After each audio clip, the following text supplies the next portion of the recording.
It's time for Twig This Week in Google. Paris Martineau is here. Jeff Jarvis is here. And we're going to talk to a guy from proofmode.org, Nathan Freitas, old friend, will help us understand how to tell the difference between a real photograph and one generated by AI. He's got a plan. We'll also talk about Triscuits and where they got their name. And, we'll throw a little Google in, too, just for fun. It's all coming up next on Twig. Podcasts you love. From people you trust. This is Twig. This is Twig, This Week in Google, episode 791, recorded Wednesday, October 23rd, 2024. There's a pony in there somewhere. It's time for Twig, This Week in Google, where we're going to talk about everything but Google, but we like doing it, and that's how it's going to be. Ladies and gentlemen, I introduce you to Paris Martineau, who is the reporter for The Weekend at The Information, where she covers youth issues. Hi, Paris. Howdy. Is that fair to say all that? Yeah, it is fair to say all of that. That's fair? Okay, I just want to make sure. All that in a bag of oats. All that in a bag of oats? Is that something your parents used to say when you were youngin'? No, they didn't used to say that, but they could now. All that in a bag of oats. Also with us, Mr. Jeff Jarvis, who has a new job. Two of them. Woo! Finally. What? So you can now tell us the story. So my lower third should read. And will read once video types it in. No, you don't need to do it. I just was It's for a very one-time long. gag. So I'm a visiting professor at the School of Communication and Journalism at Stony Brook University. Nice. Woo! I am a distinguished fellow at the Center for Cooperative Media at Montclair State's School of Communication and Media. And I remain, they can't get rid of me, Emeritus Leonard Tao Professor of Journalism Innovation at the City University of New York. Get ready, cue the music. Greg Newmark, Professor of Journalism. Graduate School of Journalism. Hey, by the way, Greg Newmark got a little mention on Security Now yesterday because he funded, and I think this is really that's really cool. He's been funding the passkeys.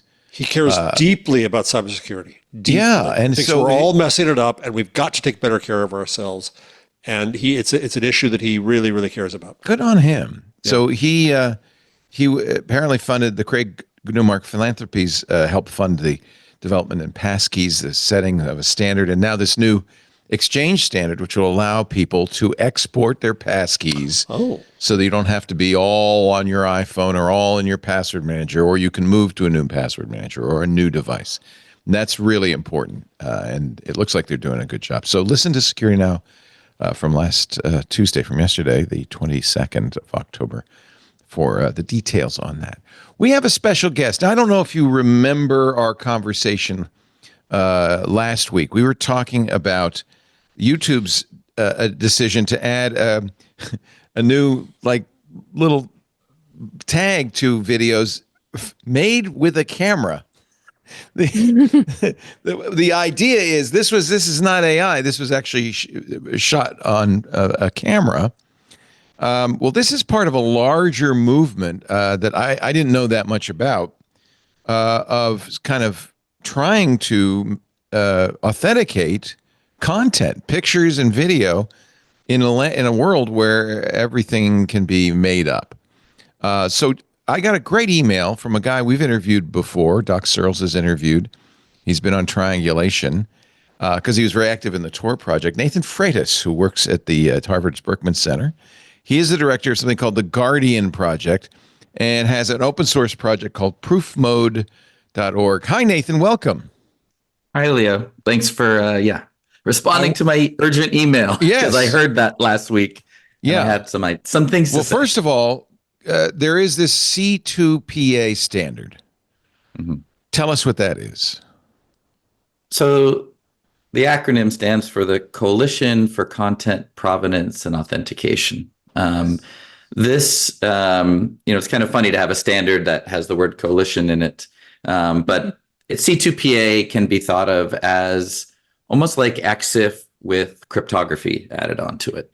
And so it adds, and not just cryptography, but also revision control.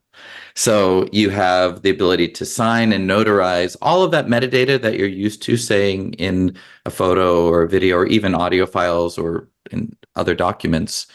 It allows you to sign it with a certificate. It allows you to timestamp it with a third-party cryptographic timestamp server. And then not only does it just have one event, but it can have multiple. Like I rotated it, I made a thumbnail, I edited it with AI.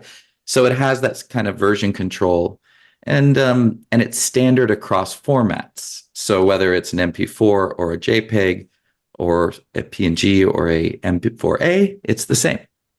Well, that was, of course, one of Jeff's questions was how much is too much? At what point is it no longer a native image? It sounds like there's a history trail of what has been done to this original. At that point, I brought out my Leica, my excuse for buying this 11M P is that it had built in this authentication system. Are you aware of what Leica has done? And Adobe supposedly is supporting this in some of their apps as well. Yeah. I've held it and used that camera. I haven't found the budget to own one myself. It's expensive. That was a Leo humble brag. Yes. Yeah. It's beautiful. It was my excuse for buying it. Yeah. I have a picture. Yeah. Of myself taken with that camera. I'm really happy. How much? So this embeds some. It's like EXIF data, some additional data in the photograph that is cryptographically signed, so that only this camera could generate that. Exactly. I presume this camera has a private key, and it puts a public key in the image. Is that how it works? Yes. And you could presumably follow a paper trail that would bring it back to this camera. Exactly. And so we think that's wonderful. And it's amazing when, Nikon and Sony and others are getting on board. For us, Guardian Project's been around for 15 years, focused on human rights, activism, and journalism. We've been doing a version of this work that actually inspired the C2PA standard. They call C2PA proof mode on steroids. And so proof mode was our project. We worked with Witness, Peter Gabriel's amazing organization, to create an open source app software camera for iPhones and Android that does C2PA now, but it also, in some ways you could think of C2PA as an HTML, and we were whatever was before HTML, SGML, or kind of pre-web, right? So we're really with excited the same for intent. C2PA. Same intent, and now we're interoperable. And the difference is that you can generate and control the keys with proof mode, as opposed to your Leica, it's baked in and hard coded, the identity piece. Right. And of course, there's always this issue of, well, now I'm going to take this authenticated photo and modify it to reflect, like maybe make the sky purple, even better, I'm going to add northern lights to my photo and say I was there. That's fake.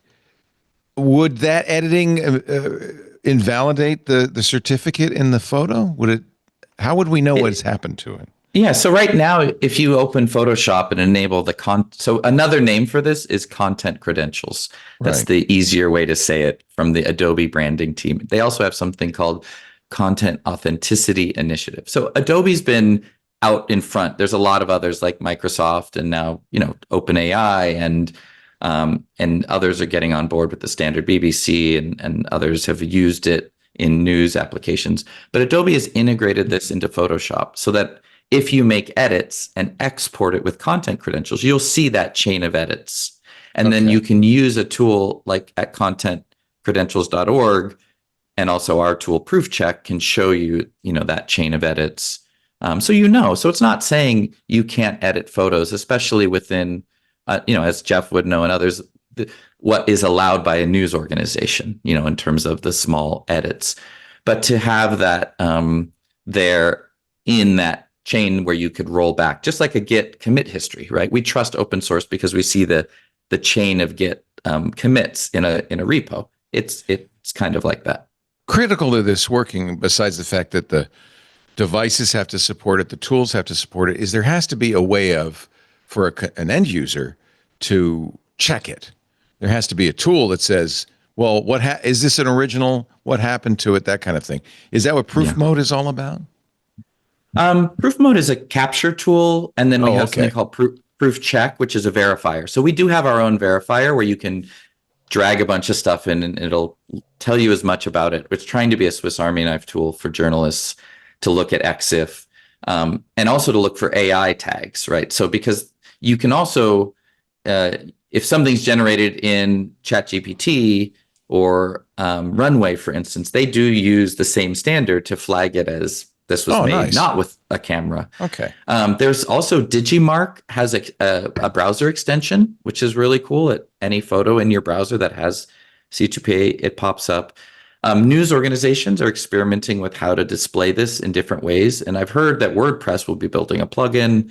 So I expect this to be everywhere, where there'll be the little watermark. You click on it, it tells you something. Sorry, LinkedIn is doing this already, by the way.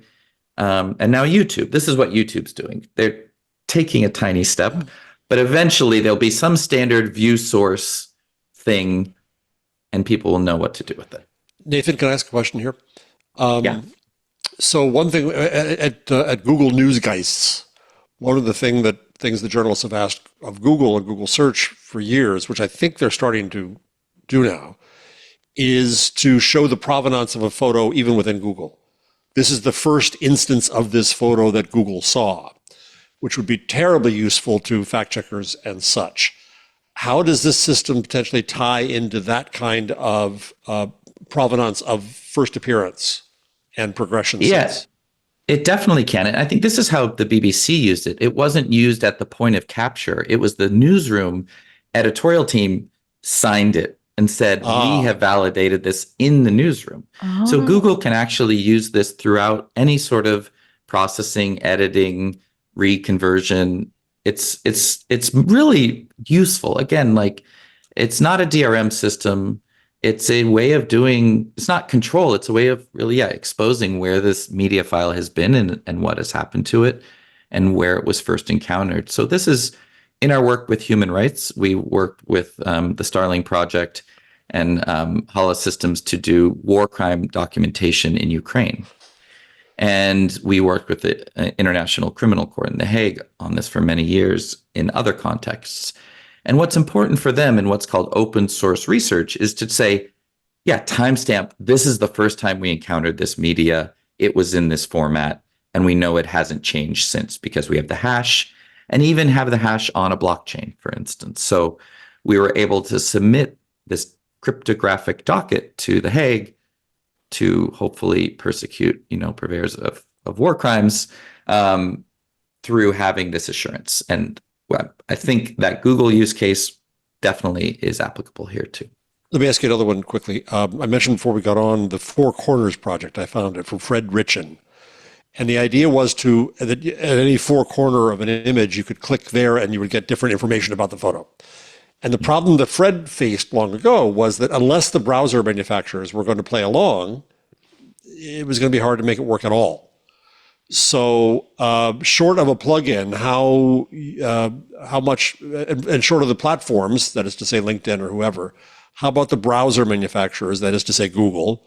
Are they helpful in exposing the data that's there, no matter what the platform you see the photo on? That's my biggest hope with this as a standard, and also that there's full open source JavaScript libraries and Rust libraries to implement this, is that it just becomes clear to everyone that this needs to be built into the cameras on your phone. It should be in the browser, and that we figure out the user experience piece of this, because definitely there's been some missteps there. And you see YouTube hiding it kind of under the more.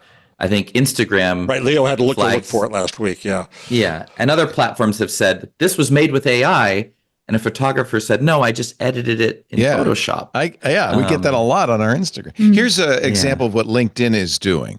So this is from LinkedIn's blog post about this. You see on the image in the upper left-hand corner, there's a CR. That's what does that stand for? Content credentials.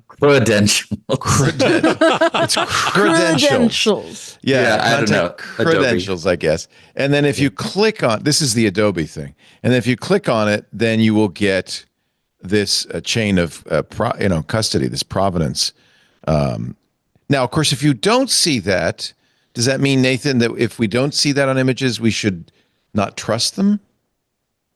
Not yet. I was at Georgetown Law School in a room with Beth von Schacht, the global U.S. ambassador on crime, or I always misstate this, but also in some very important professors. And this was their question. Are we devaluing important evidence that doesn't have this? And how do we, if there's people in the world that don't have access to these tools? And I think right now we're still in that transition. Think about this also like that transition from HTTP to HTTPS, right? Where there was a period where everyone said, yeah, HTTP, that's fine. It's hard to do HTTPS. And then we started to get more HTTPS. And then we had Let's Encrypt, basically encrypt the web. And so there will be this transition time where at some point I'll say, yep, if it doesn't have this kind of metadata, we probably shouldn't trust it. But right now we're in a transition period where we don't want to devalue things. It just requires, you have groups like, why am I spacing on the name? Bellingcat, right? Amazing investigative research groups and others like at UC Berkeley and newsrooms who do important human work that still needs to be done. What this does, and it really one of the professors and judges at Georgetown that I spoke with, he introduced this idea of self-authenticating evidence. So by having this metadata, it's essentially self-authenticating. You can trust the chain of custody, and it reduces the time for us to trust it. It doesn't mean that things that don't have this shouldn't be trusted. It just takes more time to sort through them. And we're talking about a war crime, war zone, and you have tens to hundreds of thousands of photos and things like the Ukrainian prosecutors have. It's hard for them to deal with that volume. So the more that we can help in cases like this, we want to do that. That's great. Tell us about the Guardian Project. Yeah, so we've been around 15 years. I've been, I worked at Palm on mobile devices. Nice. I was one of the first BlackBerry developers. You've been around a while. Wow. So I was an Apple Newton user. So yeah. Too. Yep. Same here. And Palm user. It's back there. And I kept seeing, I've been a lifelong activist in various kind of causes and movements. And I started seeing the adoption of smartphones by people around the world, really, who didn't even have computers. And so early on, I said, we need to start building human rights and privacy tools or bringing existing ones to mobile phones. And so we began with things like Tor, for instance, and PGP. We also have created things or worked on together projects like SQL Cipher, which is the encrypted database in Signal.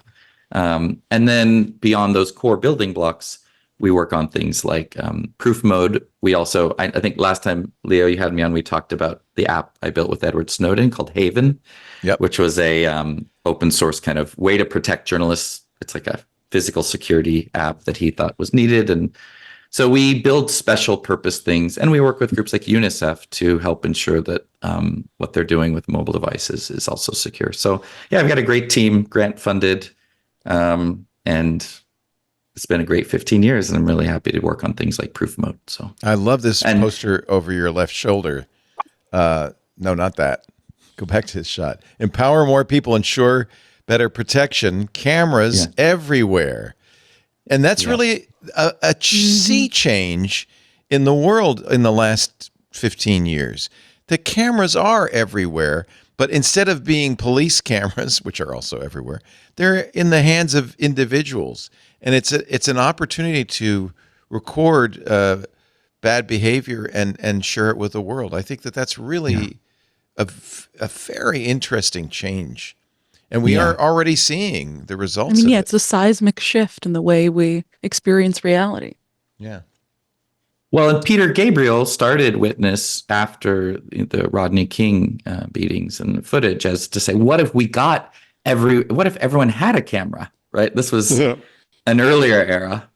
And so Witness, in the time we've worked with them, and that's who made that poster, said, well, now everyone has a camera, and there's some problems we need to work on. And so you'll notice this lovely woman's face is, or whoever they are, is pixelated and blurred in back here because we also built Obscuracam, which was an easy tool on your phone to redact and blur photos. And so we worked with Witness on that. They've been an amazing partner. And then 3 years ago, we actually got funding from the Filecoin Foundation for the Decentralized Web, which is a mouthful. And they're like people like Brewster Kahle are affiliated with them. Nice. And they've been great because they really support our decentralized mission. So one of the critiques of C2PA is that it's basically will become a centralized tracking system for every photo you take. Right. And proof mode is our counter to that, to say the standard doesn't have to be implemented that way. It can be implemented in a much more open way. But yeah, now we're in that phase of cameras are everywhere and we've got some problems. So By the way, that Peter Gabriel, who I love even more now. Unbelievable. What an incredible person. So here's proofmode.org. This is an open source project. And you have some stuff going on. You talk about using proof mode. Is it available now for the iPhone and Android devices? Yep. That's cool. For sure. Okay. And I know we're going on a while and I appreciate it, but we have a project called Baseline. So we had this, maybe this loops it back to Google. I know you guys talk about all sorts of things, but there was this amazing moment where we realized say with video and with photos, we're going to cross this threshold of like not knowing if a photo was generated by AI or real, like that you just encounter, right? And even historic photos, right? At some point, you're not going to know. So we had this goal of funding people around the world to use proof mode to just document the world as it is today. Like before, and to have this notarized database of reality, right? Such that, we can at least have that as a baseline of reality before it's all gone, in a sense. And it's a little like sci-fi dystopic, but we've also applied this to hurricane relief efforts to help people document damage to buildings, because people will claim, oh, that's not real. Your house was not destroyed. You made that in AI, right? We've had groups use it for conservation efforts in documenting different invasive species or illegal mining and land rights issues, because again, increasingly in courts, people are being countered with, how do we know that's real? So Baseline was one of our projects. So we've started to publish there with the goal of having a petabyte at some point of reality, notarized reality. But yeah, all the tools are open source, available. This is real, it's shipping, and we'd love to have feedback and support. So I've downloaded it and I have it on my iPhone. Now, when I take iPhone pictures with the iPhone camera, will it do it, or do I have to use the proof mode camera? So because of Apple, who we love so much, we can't integrate with So you have to use the proof mode camera, or you can import an existing photo and it'll add a different mark. It'll say this was not created, but it was like notarized.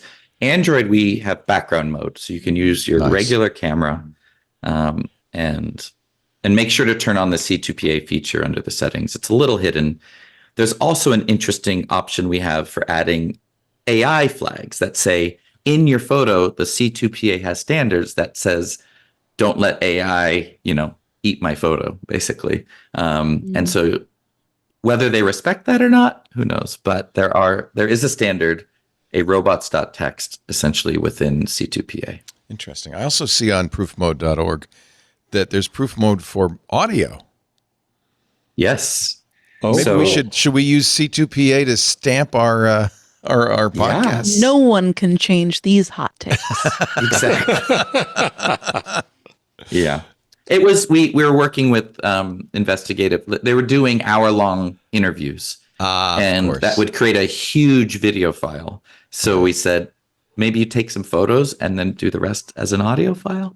So Proof Audio also is a little bit more of a prototype, but it's a really nice audio app. And, we really want this to just be built in everywhere. Like, the interesting thing is EXIF is there, but when you get to other audio formats like MP4 and audio, it's doesn't there isn't quite as good of or robust as metadata, or there's very different metadata. And so C2PA standardizes this across the file types, which is great. Journalists use another form of EXIF called IPTC.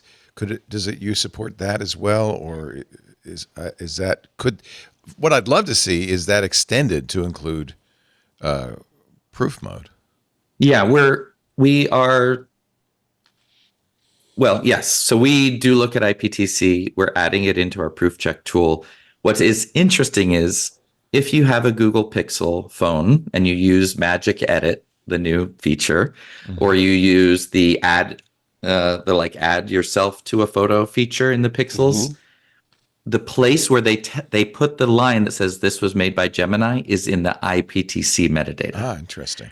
Google has decided that's where they want to put it and not because nobody support sees it. C2. Yeah, exactly. You wouldn't know. Yeah. So they're kind of hiding it. And even though OpenAI is supporting C2PA, Runway AI, Google's not quite there yet. Yeah. Well, let's put some pressure on them to do it. Nathan, I thank you so much for taking the time Thank you. To tell us about this, to correct any errors of fact that we had last week. But no errors. But it's actually pretty clear this needs to happen. And this seems like the way to do it with an open source project. The proof mode sources on GitLab and GitHub. And shout out to Adobe and the whole content credentials open source project as well. They're really doing good work. Are most camera manufacturers? I know Leica's doing it, but you mentioned Sony, Canon, Nikon. Are also moving in that direction? Yep, they sure are. So let's just give them time.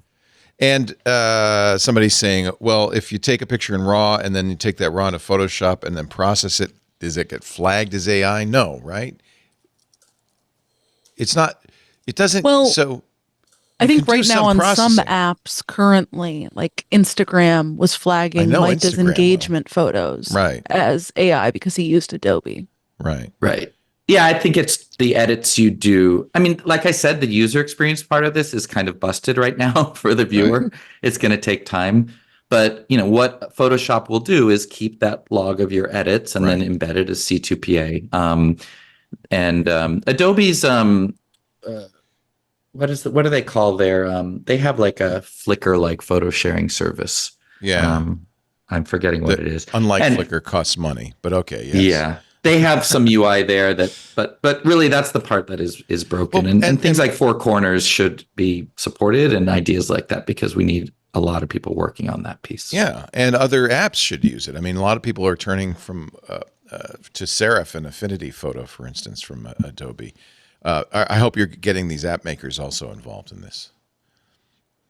Doing the best we can, and again, I mean, Adobe is the big behemoth here pushing it, and they have many reasons to do it, right? They're because they're doing generative AI and they're trying to support great, news journalism. And so, I think we've been supportive of, like we know our place in this. We're often instigators and catalysts, and we love when we're not needed anymore. So hopefully put yourself out of a job. That's a good idea. Exactly. Guardian Project is at guardianproject.info. Proof Mode is at proofmode.org. And Nathan Freitas, thank you so much for coming on. You've been doing a lot of great work over the years. I'm very impressed by your commitment to that. That's great. Well, all your podcasts keep me going, and I'm a Club Twit member. So. Yay! Get in there. Get in the club, guys. Doing the Lord's work. That's good. Hey, I appreciate it. Thank you so much, Nathan Freitas from proofmode.org. Thanks for joining us. I appreciate it. Take care. We'll take a little break. When we come back, there's Google News. Amazingly, Google News. Raghavan has moved on. Ed Zitron would be happy to hear this. We'll talk about. I was going to say Ed somewhere is hooting and hollering. The man who ruined Google search has moved on. He has a whole newsletter on that. I bet he does. Yeah. Yes. But first, a word from our sponsor, our good friends at ACI Learning. You know that name, right? Or maybe you don't, but I know you know IT Pro TV.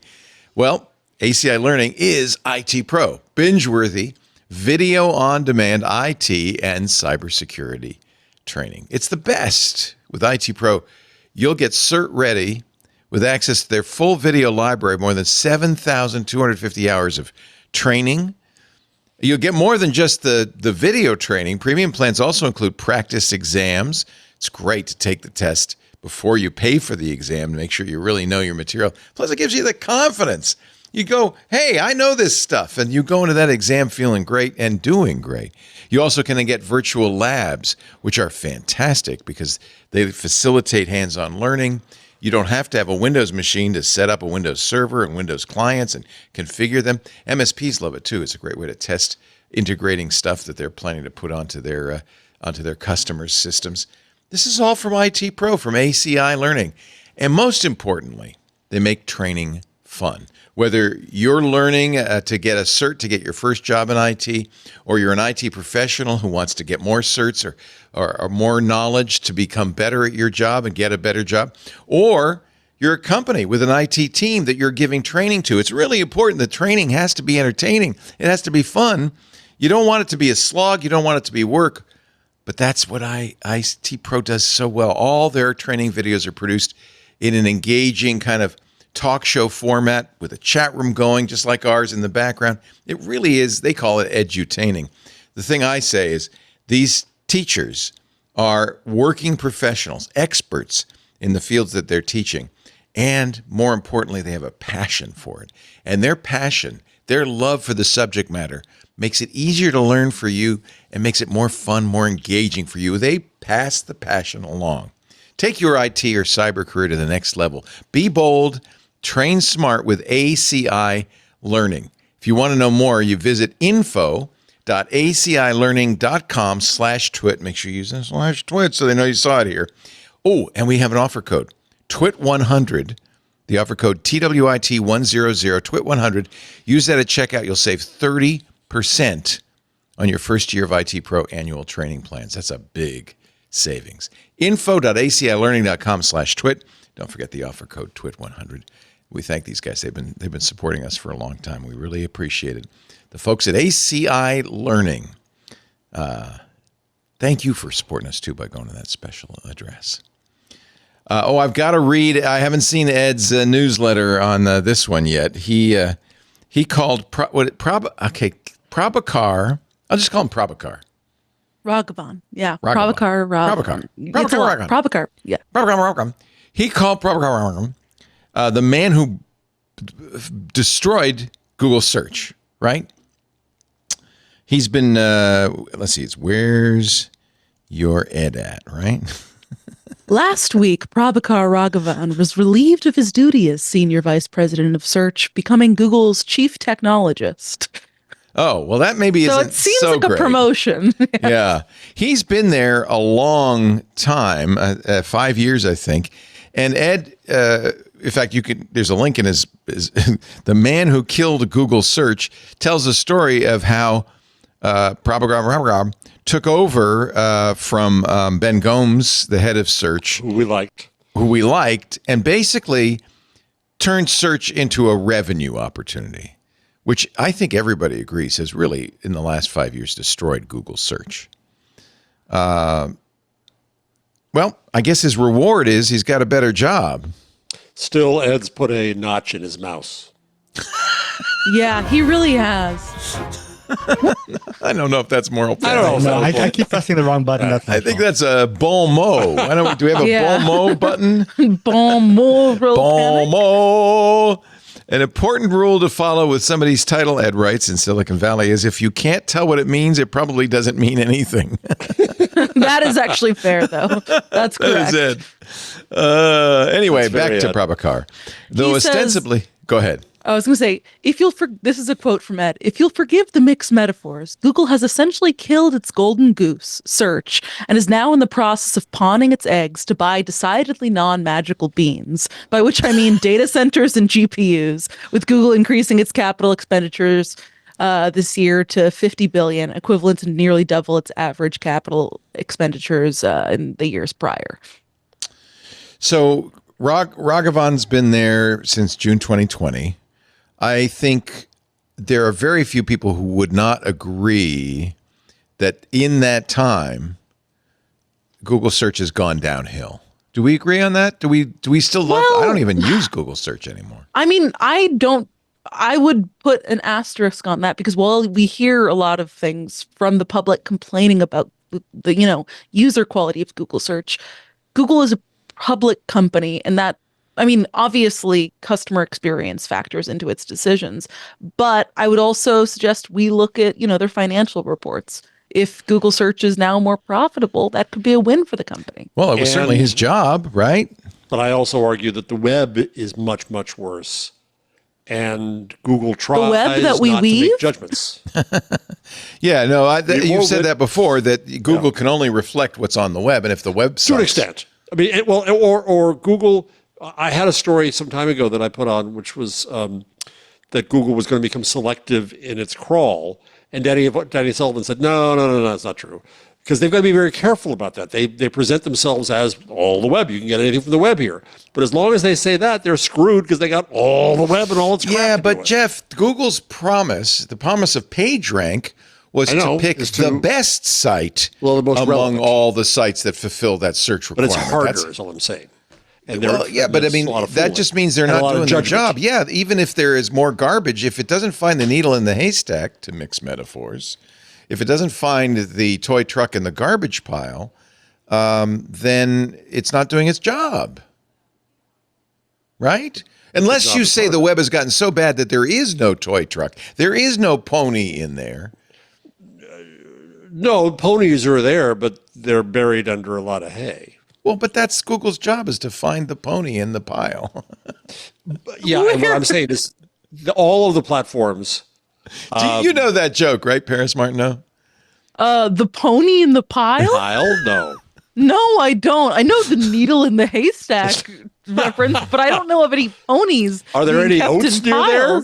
Yeah, are there any oats near there? Let me see if I can find. There must be a pony in there somewhere. Okay, there's a famous joke about a child who wakes up on Christmas morning and is surprised to find a heap of horse manure under the tree instead of a collection of presents. Yet the child is not discouraged because he has an extraordinarily optimistic, like me, outlook on life. His parents discover him enthusiastically shoveling the manure as he explained, "With all this manure, there must be a pony in there somewhere." It's hard when you start with the punchline. I know. I spoiled the joke. It's kind of like Google's problem. Apparently, it's what you have to work with. The quote investigator says there are many versions of this joke, and it's been evolving for more than 100 years. The telltale sign of a pony seen by the expectant child has varied: horse dung, a horseshoe, horsehair, and a bale of hay. Sometimes one child was featured. Sometimes the divergent behaviors of an optimistic child and a pessimistic child were contrasted. Who has the time to dig into that? Well, let me tell you about the humble Triscuit. Okay. Go on. So I think this was on, I feel like it might have been in Bluesky. I can't give credit, but I think I saw this on Bluesky. Maybe it was on X.com. Guy says, well, I'm at a party and we're eating, canapes, whatever, little poo-poos, and they're Triscuit crackers. You've had a Triscuit, right? You know what Triscuits are. Oh, yeah. Yeah. Well, from Nabisco. And he says, well, what's the name Triscuit mean? And everybody goes, well, it's clearly a biscuit. Maybe it's a tri-level biscuit. There's 3 layers or something like that. The guy says, no, I don't think so. And writes a letter to Nabisco. Nabisco responds, the origins of the name Triscuit are lost in our files. We don't know. But we definitely know it's not a tri-level biscuit. The guy, have you found it? I think I found. Is this where you're going? The answer to where the name Triscuit comes from. Oh, you are a good researcher. Sorry. So he did what She is Paris indeed. Martineau excels at. He dug deep. Wait for a The second. third Where did line you on find that? Triscuit Did you find it Wikipedia. through Google? Did you find it through Google? No, she went to the second Wikipedia. sentence on the third sentence on the Wikipedia page. So this was link Triscuit. bait, probably on X.com. Yeah, probably. Well, not to keep people waiting, the name Triscuit may have come from a combination of the May words have. electricity and biscuit. Because These biscuits, by the way, it's now owned by Mondelez Incorporated, but these biscuits were introduced in 1903. The Shredded Wheat Company began production that year in Niagara Falls, New York. And their ad, let me see if I can find the ad, because the guy found the ad. Here it is. Here's the ad. Baked by electricity. Yes. The Natural Food Company, Niagara Falls. And one of the ad he had said, using 1904 technology. They're baked by electricity. The first snack food baked by electricity. Look how big they are. Yeah, they were bigger back in the day. Everything was bigger back in the day. Like everything. Also, Leo, I think I found the tweet thread this originated from, because if you go to the citation on that Wikipedia thing, it's a Business Insider article that then cites this tweet thread, which is from 2020. Okay. Well, that's not too bad then. How did we get off on that? Ponies? Manure? What was the link? Ponies. They're talking about Google's pony. We were talking about Prabhakar Raghavan, and we said that Google search wasn't, I'm going back in time. Everybody who's listening knows this, that Google search wasn't as good. And you said that's because the internet's not as good. I said, yeah, but their job is to find the pony in the pile. And that's when I said, what are all these ponies doing in a pile? And now here we are, learning about Triscuits. Through Leo's brain. You know what my favorite cracker I think the is? hat's a little tight. What's your favorite cracker? Well, cracker is a strong word. I really like Melba toast. It's just the perfect. That's awful. It's that's so bland. No, I know. I'm saying on soggy. its own terrible. No, it's crispy. And it's perfect for like making a crunchy version of like a bagel and lox. You'd have like lox salmon, cream cheese, and capers on there. But then it's got the crispiestness of the the cracker. And it lacks the calories of a bagel. I don't particularly care about the calorie aspect. Okay. I think that's probably why I started having them, because growing up, my mother really cared about the calorie aspect. But I've retained my love for the crunch. This is my to me, cracker Melba fact. toast, the tooth on the Melba toast is wrong. It seems crunchy, but your teeth sink into it. It's not really crunchy, is what I'm saying. Yeah, no, I do know what you're talking about. Yeah. I haven't been able to find Melba toast in my local grocery store, so I've been using kind of knockoff Melba toast that are a lot thicker and way more crunchy. There you go. Can't find Melba toast? Yeah, I know. There's a Melba toast shortage. Do you remember when I'm there not was... going to buy a food product on Amazon. I'm not crazy. I buy a lot of food products. You don't know what you're getting. I ship my mom Triscuits and Skippy peanut butter every other month from Amazon. The original Melba toast is right there. Anything. The original Melba toast. I feel like Melba toast is toast flavored styrofoam, basically. Yeah. What's your favorite snack? That's not my favorite snack, to be clear. What's your favorite snack? Sweet or salty? Let's start with the savory. No, I don't know what my favorite savory. How about snack you, Jeff? We know it's cacio e pepe, but I'm going to ask. That's you. not Okay, that's a meal. That's not a snack. Popcorn. Popcorn's Popcorn's delicious, pretty crunchy, good. and it's a great substrate for almost any flavor. No. Don't do that. That's like putting that hazelnut crap in coffee. No. Okay, do no, that. hazelnut coffee creamer is the best addition to a coffee. No, you cannot have that ever. anywhere near In me. the yellow carton, that stuff is like crack. When I was an authoritarian boss at Entertainment Weekly all of 2 weeks, I forbade hazelnut coffee to be anywhere near me. Part of the reason is if you use hazelnut creamer in a mug, it will taste like hazelnut forever after. Yeah, Isn't that the whole beautiful? room smells like that crap. See, this once again is a product of my childhood, because once I had to be like 8 or something. My parents went on a month-long trip to China, maybe? I think it was also during when swine flu happened.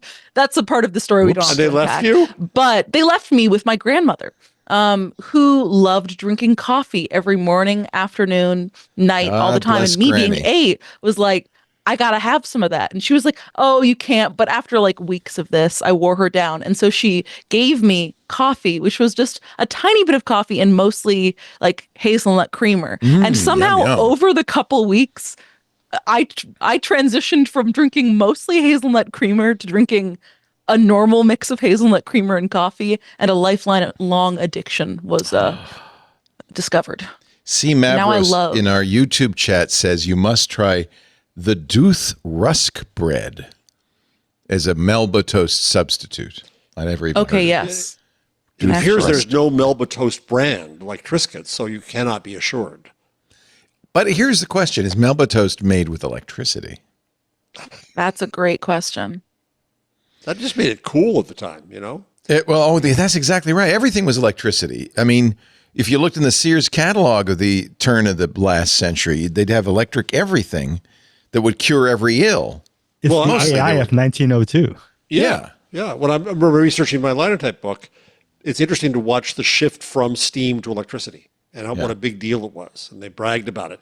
And the census used to track every industry on what power source they used and how many horsepower they had. Whoa, that's so cool. Which brings me to Ben Franklin. Where our You're discussion welcome. was heading always. Where we were going, I was going to Yeah, it was all cleverly a take plan. Triscuits It was and segue into Ben Franklin. this folks. This is Also- the twig weave. The answer is The a weave. ruffled It's a potato weave. chip and a Potato chip? what's it called? Whose potato chips, though? Not just any, not Lay's. No, like you want one of those kind of like the wavy, the ones with the little like ruffly Yeah, Ruffles. edges. in Ruffles it. have ridges. Yeah. Ruffles has ridges, as they say, and toffee. Toffee is my. I could eat Toffee. toffee all day, every day, and be satisfied for the rest of time. It's Toffee perfect. ice cream sundaes. I mean, How ice about cream almond roca? sundaes. Do you like almond What is roca? that? Oh, it's toffee rolled in crunched up almonds. Oh yeah, I do love that. That's good. It's great. It's so good. I'm so All sorry. right, Ben Franklin. Anybody listening to this show by this time is either drunk, asleep, or not listening to this show. Electric motors, say the Wall Street Journal, are about to get a major upgrade thanks to Benjamin Franklin. Huh? Huh? What? Franklin He's back. apparently invented something called an electrostatic motor way back in the 1700s. Now, the motors we use right now use magnets, right? And they require rare earth magnets. They require materials that are, problematic, to say the least. But Franklin's motor did not have magnets. It used static electricity. The Wall Street Journal says the same kind that makes your socks stick together after they come out of the dryer, alternating positive and negative charges to spin an axle. It doesn't rely on a flow of current like conventional electric motors. Everybody's known about this for 300 years, but other than applications in tiny pumps and actuators etched on microchips, the work hasn't made it out of the lab. But electrostatic motors are 80% more efficient than conventional electric motors. They also are more precise, have more control, and they don't use rare earth elements because there's no permanent magnets. In fact, they require 5% of the copper as a conventional motor. And copper is very expensive. So, out of the lab in Wisconsin, C-Motive Technologies, Middleton, Wisconsin, is working on resuscitating the electrostatic motor. It's a 16-person startup founded by a pair of University of Wisconsin engineers who've been tinkering with electrostatic motors for years. FedEx and Rockwell are both testing these motors. This could be a FedEx? revolution in electric motors. How is FedEx using them? Don't know, because Wall Street Journal never It told doesn't me. say. Well, they did tell us an example of static electricity. So, they got all the Socks. news that's fit to print. Yeah. I'm trying to put a wire on my socks right now. It's not working very well. Here is Franklin's original electrostatic motor. It's a rebuild of it. Well, I'm sorry. This is a reproduction. Let's That's beautiful. Yeah. I would like that in my house. Do you know what For I want in my Christmas. house? I want What? like an original stock ticker, like one of those little ones that With the glass specifically- dome? Yes, the one that I love the movie Hudsucker Proxy, and whenever I see that movie inspires me to spend hours searching for a working stock ticker, much like they have in that film. Do you for my know why home they have the friends. dome? Because they're loud as heck. Yeah. It's only $4,000, a limited I know, edition that's the problem. Edison and Unger stock ticker. I want But think of how funny it would be if I had a stock ticker like that in my home and someone looked over to see what it was printing out and it was just like, screw you, on the stock ticker. But you can have it print anything you want. I know. By the way, I there, want there are sculptures that don't non-functional for less. You don't want that. Yeah, but it's like and you're you gonna also spend have to buy ticker $3,000 tape on a paper. stock ticker sculpture. Why not spend $4,000 and get a working It's one? it's $100 for the paper. ticker tape rolls. Yeah. I want an Associated Press ticker. Oh yeah. Well, you could easily have a teletype. When I started in radio, Yeah, we you had could too. 3 teletypes: UPI, AP, and Reuters. And they were just old, the old, you've seen teletype machines go, and they were, and if there was a big story, the bell would ring 5 times. Ding, ding, ding, ding, ding. And they would, What is a teletype? Oh, you're going to be So, sorry you asked, my imagine, child. if you will, it's Christmas Day. And you look under the tree, it's a pile of shit. You look around, there's no horses to be seen. There's a pony in there somewhere. This from the Bloomfield, Nevada Antique no. Wireless Association Museum Can we turn that is down? a demonstration of the teletype. Here, I'll turn it down just a little bit. Well, actually, you should hear it. I think we just caused a car crash. There you go. This is the sound of a radio station in the 1980s, the 1970s, I guess it was. Wait. Why would a radio station need to print things? The news, lady, the news. How else you get the news? Oh, God. So, it's worse because you would then go to the teletypes, there are 3 of them, with a ruler. You would take the paper and rip it with the ruler. They called it rip and read news because you might have a number, like, what's the softest pencil? Number 3? 2. Number 2? You might have a number 2 pencil. We used to get these. In fact, I remember working in radio in San Francisco.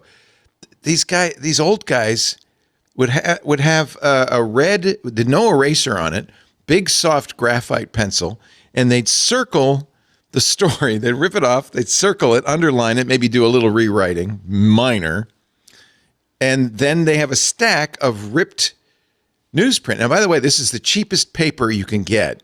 So it still has little chunks of wood in it. Oh, gosh. And you take this and you'd bring it to the microphone, you'd cup your hand behind your ear, and you'd read the news. It was called rip and read because you were ripping it off the telephone. And when I was on a newspaper, we would have these the AP UPI machines going, and the copy kids, previously known as copy boys, would rip off every story and then put them on the appropriate desks and move them around. Then along came computers, where the feed came into our computer and we edited there, and that was a whole new thing, my child. A whole new thing. Wow, Anyway. I never really thought about the fact that you couldn't get the news. No, well, how Without it would you being get printed it? out. I don't You know. can't- You can't like watch TV and then You can't write just it walk down outside and the news then happens. read it. Secondhand Yeah. news. Yeah, you no walk Twitter. outside. In Discord, I put up, there's tons of these things for sale. A teletypes? They're replicas. 'cause no- They're replicas, but they're like working. But even in early computing, the terminal usually was a teletype. So you might have a keyboard so Yeah, you could right. input to the computer, but the output would come out chicka, chicka, chicka, chicka, chicka, on the same paper and all that stuff. Anyway, I helped set up the first 2-screen. This is Uncle Jeff now. 2-screen editing terminal. So you could can call have him the Grandpa AP Jeff on if you one, want, Paris. and you could have the UPI on the other, Ooh. and it attached to 2 different boards in the PDP, whatever it was, and then you could move a paragraph from one to the other. That was revolutionary, people, and I was there. it was kind of amazing, wasn't it, in those was. days? Yeah. It was. That's Kind incredible. of hard to believe. We've come a long way. I filed my first ever news story for a professional journalism outlet in Google Docs. Isn't that special? We're going to take a little break and come back with another Google story that we will just skim through and pretend we did, and then move on to other things like Triscuits. But first, a brief aside before you go is someone asked in the Discord if I can make some more spooky noises because it's Halloween. So I'll do this to play you out. Ooh. Women can do that so well. I don't know why guys can't. We can't do that. See, that's pretty good. That's not bad. That was good. A new talent. Now you can. We can all be spooky. Ooh. Ooh. Oh. You're just tuning in, turned it off. Go turn right back Notebook around. LM went so wrong. Yeah, we're not real. This is all AI generated. Mm-hmm. AI could never. No, I don't think so. You don't hear, you could listen to that Notebook LM for years and never hear, ooh. Mm-hmm. You might hear Triscuits, though, because they can do that, but you wouldn't hear that. Our show today brought to you by, this is actually something all of you need right now, a good password manager. And if I were you, I'd choose the one we use. It's open source. It's very effective, very easy to use, and free for life for individuals. I'm talking about Bitwarden, the password manager offering a cost-effective solution that can dramatically improve your chances of staying safe online. Why now? Why do you need it now? Because the holidays are approaching. Big shopping season. We got Black Friday, Cyber Monday. People are going to be buying stuff. And the bad guys know that. So they're going to put up spoof sites, like Amazon instead of Amazon, that look exactly like the real thing. And you're going to be tempted to enter in your credit card, your address, all that information. Well, if you do it by hand, nothing's going to stop you. But if you use Bitwarden, Bitwarden will go, whoa, wait a minute. That's not Amazon. That's Amazon. And won't let you do it. So that's why this is so important. Bitwarden has announced the expansion of their inline autofill. That's what they call that capability. It automatically fills in passwords. This is in the browser extension. It now includes charge cards, credit cards, identities, and passkeys. And again, it's too smart to be fooled, which is awesome. That enhancement, it benefits every one of us. It enables a more secure interaction with web forms for payment details, for contact info, for addresses, and more. Not just passwords now. Now, if you're a business, you'll love the single sign-on integration with Bitwarden. Yeah, Bitwarden works with SSO. Very flexible. You can quickly and easily safeguard all your business logins using single sign-on security policies, fully compatible with SAML 2.0 and OIDC. And Bitwarden makes sure it's easy to use with your existing solutions, just as smooth as can be. This might be why thousands of businesses, including some of the world's largest organizations, trust Bitwarden to protect their online information. Bitwarden's open source code is on GitHub. It can be inspected by anybody. It's regularly audited by third-party experts. It's easy to switch to Bitwarden. In fact, they support importing from most password management solutions, so it's just basically a click. And I got to say this again, and I know you use a password manager because if you're watching this show, you're smart.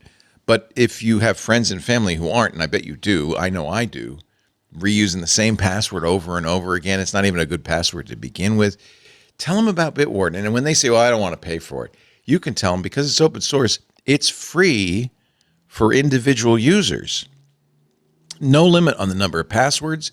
It works on all your devices, cross-platform. So you use it on iOS, and the password's there on Android. You use it on Mac, it's on Windows. You use it on Linux, it's on Mac. It's completely cross-platform. And unlimited passwords, unlimited devices, and it supports passkeys. All of this for the free version. And it supports authentication keys like YubiKey, which is probably more than you need. I mean, it does everything you'd want free because it's open source. I want you to try Bitwarden. I want you to use Bitwarden. And if you're a business, I want you to get started with Bitwarden's free trial of a Teams or Enterprise plan, or free forever across all devices. And as an individual user, go to Bitwarden, BITWARDEN.com/twit. In fact, if you're really geeky and you say, well, I don't trust anyone to keep my vault, you can do Bitwarden for individuals. You can have your vault hosted wherever you want, on your own system, whatever you want. So that's nice too. Actually, I trust them more than I trust myself. So I, of course, let Bitwarden keep my vault. But if you don't want to, you don't have to. Bitwarden.com/twit. Thank you, Bitwarden, for supporting the craziest show on the radio. This week in Google. Is this the craziest show It's on the specifically crazy because we're not even on the radio. Wait a minute, what? No one's told me that. They just point me at the microphone and say, "You're on the radio now, Leo." He's just reading those teletype pages. Oh gosh, that really brought me back. I would love to get one of those soft red pencils. So this is interesting. Remember that Google lost in court in the Epic lawsuit. The Judge Donato ruled, okay, you got to open your app store. Google goes back and says, Your Honor, if we do that in the time frame you're suggesting, which is just a few months, all hell will break loose. Security will be destroyed. And the judge bought it. Judge Donato pressed pause on the November 1st deadline. That is pretty soon. It's a week from now. Yeah. Yeah. Maybe that was smart. He gave him 3 years, though. He That's said, that's a long time. yeah, I said, well, From maybe not from a November week. 1st. How about 2007? Oh, okay. So starting 2027. yeah. So Google is ordered not to make deals with carriers or device makers that would block the pre-installation of rival app stores. So they can't say, oh, you can't do it. But they are not required to do that yet until it gets through the appeal process, which, as one knows, may take a few years or so. Had Judge Donato left the original deadline in place, developers would have been able to stop using Google Play billing in a week. Google also would have been barred from using financial incentives to keep developers loyal to the store. This is another Ed Zitron win. Another notch in the mouse. Another notch in the mouse. That mouse is riddled with holes. Oh, I'll bet it is. Anyway, I guess it's reasonable for Google to have a little more time. And since it is going to go on in appeal, okay. Would have been nice. Unless the Ninth Circuit denies a stay, in which case... Is there anything comparable going on with Apple? Apple won that does case. the They won same their thing. case. But there's It ain't no fair. similar challenge? That's not how it works. So Apple's was in front of a judge only. Google's was in front of a jury. It was Epic suing both of them for the same exact issues. The judge in the Apple case gave Apple everything they wanted. In fact, there was just one little thing about opening the App Store to other payments, and Apple appealed that to the Supreme Court. But so Europe far, is requiring Apple to open up. yeah, aren't but they? Europe, yes, and this will be a good experiment. Because if there's no massive security problem with opening the App Store, although I have to say what Apple's doing in Europe in response to the EU's requirement is essentially malicious compliance. They made it so that no one would ever want to do it. It would cost them as much. It would be a real pain in the So butt. there. Well, and the EU saying, wait a minute, that's not what we told you to do. So that one is also kind of up in the air. Google is going to block election ads after the polls close. When no one will be buying them. But I do think this is labeled as a scoop? scoop, says Axios. Everything We got in a Axios scoop. is a scoop. Everything in Axios.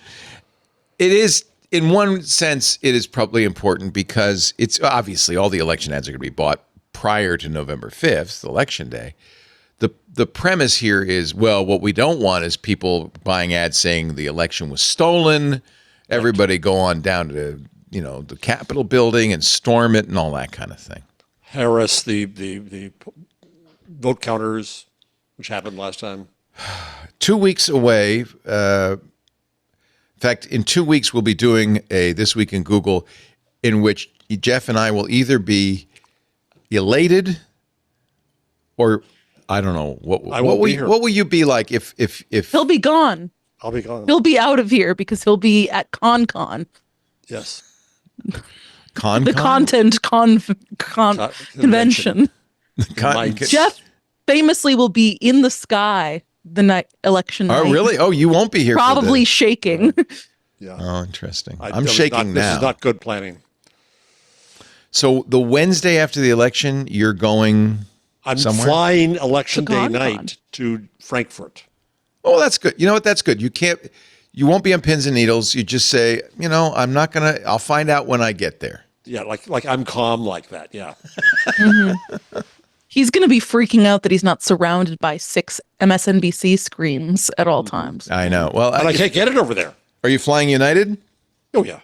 Well, you'll be able to watch it on United. Yo vote, as they say. I did vote.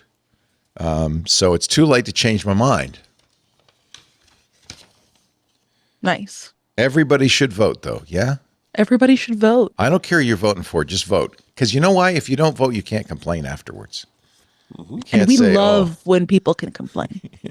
Everybody What? should be able to complain. You know what? We know we're all gonna complain no matter what, so it doesn't really matter. Meta Just make will sure that you're block. justified in your complaining.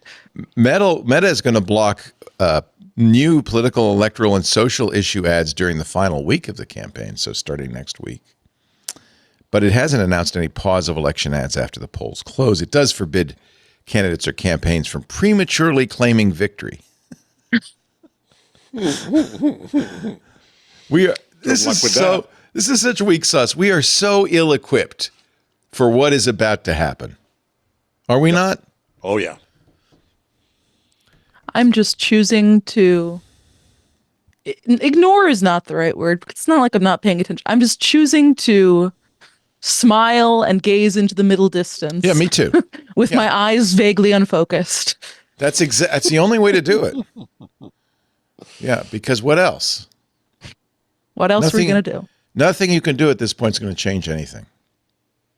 Well, nothing we can do, but, general. Well, what we can do and will do, and we'll Is say tell again and people to again, vote. is vote. Just vote. However you're going to vote. We're not telling you how to vote. Just vote. LinkedIn is the news publisher's best friend, says the information. Oh, I heard editors quibbling over this headline in the office last week. On the information, is it like other publications where the editors write the headline and the author does not? Yeah. No. So I Sahil mean, Patel, who wrote the article, may not have intended this to be the headline. May not. But, he's on a road trip around the country right now, so he's fine with whatever it turned out to be. So as one see, that's his way of dealing with anxiety. Just get in a car and drive. Yeah. Actually, I'm gonna get on yes, a horse yeah. and ride. If you can find it under the tree. There's a pony in there somewhere.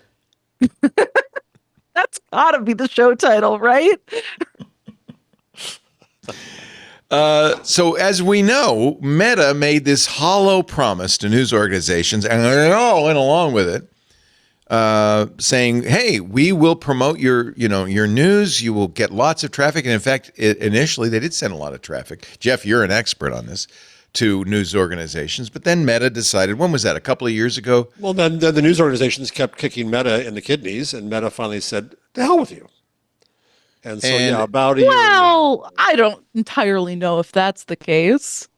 Yeah. They cut off news, basically. They said no more yes, news. Meta cut off news, but it came at a After time. Being kicked in the kidneys multiple times with lobbyists in Congress. I don't think that's why they did it, though, is it? Or maybe it is. Was it because Mark Zuckerberg Yeah, had to well, stand I up would and turn say around it and came apologize? after years of Meta having to deal with content moderation scandals, the Cambridge Analytica scandal, having Mark Zuckerberg dragged in front of Congress again and again, to the point where, and then, to media companies saying, hey, we were promised these partnerships that we thought were going to be lucrative, but it turns out in the case of Facebook video, a lot of the numbers were inflated. The reach is actually much smaller than we thought. It was a combination of all these factors that then led Facebook, now Meta, to be like, it just isn't worth it for us to promote this content anymore. And in fact, it would be better if we just clamp down on it so that, now they can kind of argue, well, it's not our problem. I have another theory. which is that all publishers can thank Rupert Murdoch for this because he caused the Australian media That's bargaining true. code. And Meta said, nope, we're not going to do it. And so Meta took down news for 6 days and said, oh, In Australia. didn't hurt in Australia. Yeah, That didn't hurt anything. And then it happened in Canada, right? In Canada. And meanwhile, they're disenchanted with news. They fired everybody who dealt with news. They got rid of all their grants to news. They headed that way. Canada comes and they really take down news there permanently. And they say, that was nice. We're back to puppies and parties. And this is okay. So did we cover this last week about what the Canadian government was doing with the screenshots? No. What? Tell me Yeah, I about think we that. did touch on this briefly. did? Okay, never mind. Oh, Yeah, I the wasn't Canadian there. I government was- mustn't have been paying attention. That's what? Really? I'm hurt. You know where the name Triscuit comes from? No, So- tell me. LinkedIn apparently has decided, wait a minute, this is a good thing. We want to do news. LinkedIn, it's really interesting. Microsoft bought LinkedIn for a lot of money. Whether they're making money is unclear on LinkedIn. It doesn't look like it. But one of the things they've decided to do is, LinkedIn, which was really traditionally the place you would network for business, right? You'd look for jobs, you'd offer jobs, that kind of thing. They realized this is kind of, with the fall of X, Twitter, this might be an opportunity for us. They decided to become a social network. They decided to become a blog platform. They decided to become a video platform. And now they decided they want to were a be a content news company. platform. People Yeah. be posting on LinkedIn. It's Lisa, People be who Lisa's says there a LinkedIn is lot. her favorite social network.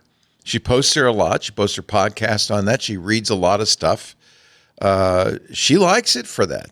Because it's She's there's a none of business the person. falderall Yeah. of X, so forth.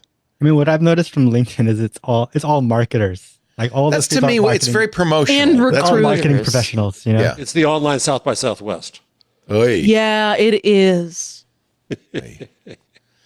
That was all Benito, brand by the way, our producer, activations. Benito Gonzalez. Who, I will chimes say this doesn't apply to Lisa, but everybody else other than Lisa who claims that LinkedIn is their social media platform of choice is a sociopath. In my opinion. Other than my Not wife, Lisa, you're though. saying? Other than your wife. Other than my She's wife. She's That the was exception very that proves the Ed rule. of you. a sociopath. That's a little strong. I don't know. Have you been on LinkedIn?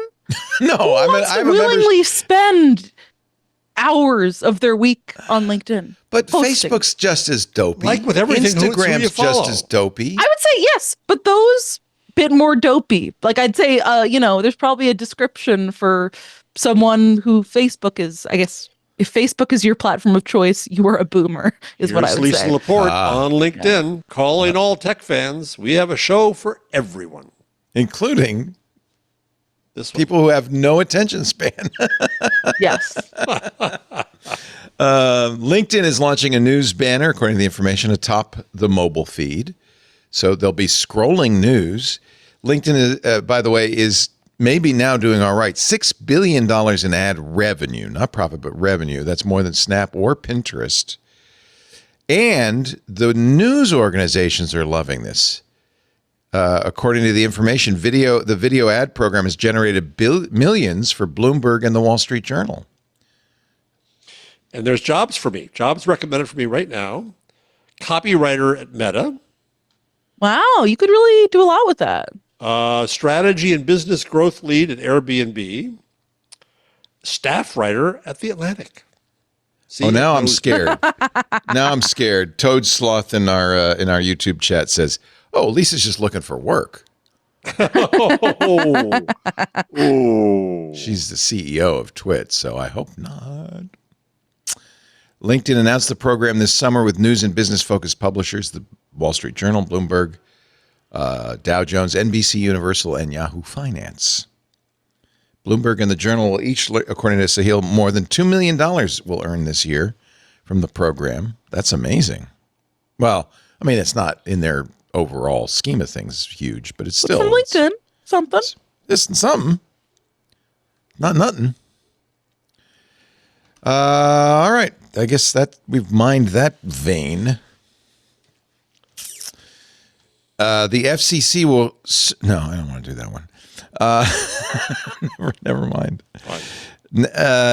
Netflix. Actually, let's go to your stories. I don't like any of these. None of them? Did you see though? Okay, I actually have a question about X, because Elon has announced that X will no longer. They're going to change the way blocking works. You could still block somebody, but they'll be able to read your posts, which is My question is, how is that going to work? Because isn't there a requirement on the Google and Apple app stores that apps offer users a way to block users that are harassing them? Oh, that's interesting. That's interesting. So the harassment is blocked, right? They can't @reply you, but they can They read could talk your feed. about you, which they could talk about. They could always talk about you without adding you, but they can't. They couldn't in the past. They couldn't read what you were posting. Now they can. Apparently, that's upset a lot of people because in one day, 500,000 people joined Bluesky. Yay! That day. Yeah. I will say this is shows the problems of renaming your popular brand from Twitter to X, because I just searched block X app store and I got a bunch of porn. Yeah, exactly. Such a terrible idea. Cory Doctorow, we were talking about this on Sunday. Cory Doctorow was on, and he's still on X, posts there. He says, because that's where my people are still. He has, Cory Doctorow, non-consensual blue check is his name, because he didn't like getting a blue check. I mean, he's definitely not crazy about what's going on at X. But he says, look, he calls it Anatevka. I really thought this was interesting. Remember Fiddler on a Roof? Okay, this is a rabbit hole. But at least it's generated by this. Think about that scene where they dance with the wine bottles in their heads all the time. If I were a rich man, David. So remember, the story of Anatevka is periodically the Cossacks come in, beat everybody up, and move on. But nobody leaves Anatevka because that's where their friends and family are. That's where their loved ones are. Tradition. But finally, at the end of the show, they do leave Anatevka because it's really gotten they have to. They're thrown out. The Tsar says, "You're out, Jews. You're out." So they leave. They become a diaspora, and they, all over the world. He says basically X is Anatevka. That he's there, even though the Cossacks keep coming and beating him up, because his loved ones are there. Yeah, same here. I think that's true. Yeah, that makes sense. I agree. Never, and he says, this is the other point, is he's not going to go to Bluesky because never again is he going to go somewhere where he cannot export everything and move it somewhere else. He doesn't want to go anywhere where it's a locked-in silo. Well, see, what I do is I post all my original posts everywhere. I cross-post. He does that as well. He posts on Mastodon. He does these, but not Bluesky. 7-tweet threads, right? But not Bluesky. He is waiting, and maybe Mike Masnick will help this now that he's on the board of Bluesky. But he's waiting till Bluesky truly has a federation plan. They don't yet. They promised that, but they don't yet. Well, over 1 million new people joined Bluesky in the just days after X announced this change. Yeah. So quite a few people are migrating there. And the same thing happened in Brazil after X was banned. Everybody said, okay, well, they said it in Portuguese, but you get the idea. Okay, we're going to Bluesky. And I think more than 1 million Brazilians went to Bluesky. So Bluesky is now, 12 million people, something like that? Yeah. 12 million. I like Bluesky. I do too. I think it's got everything I want. Yeah. I like the interaction there. Clone. I like it better than Threads.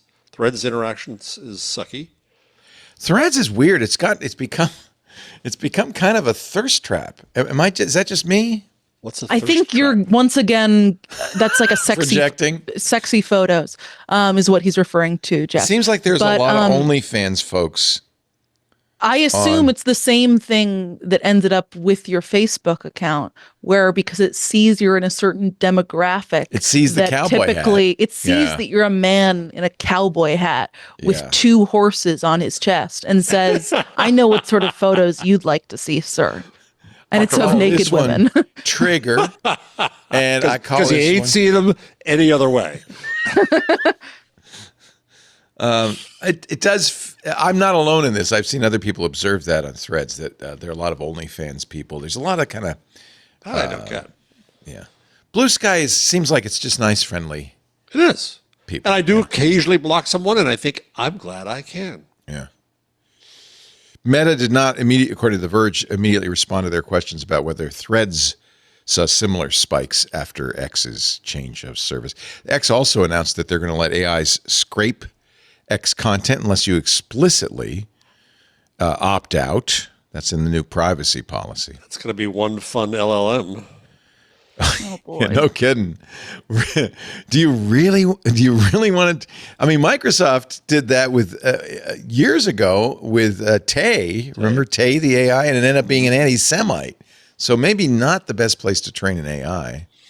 Musk has also said that he wants to direct any lawsuits to the Northern District of Texas. Why? Google should take a lesson from him. Yeah. Apple must have. Yeah. X's headquarters are now in Bastrop, Texas, near Austin. But that's far away from where that court is. That's a good point.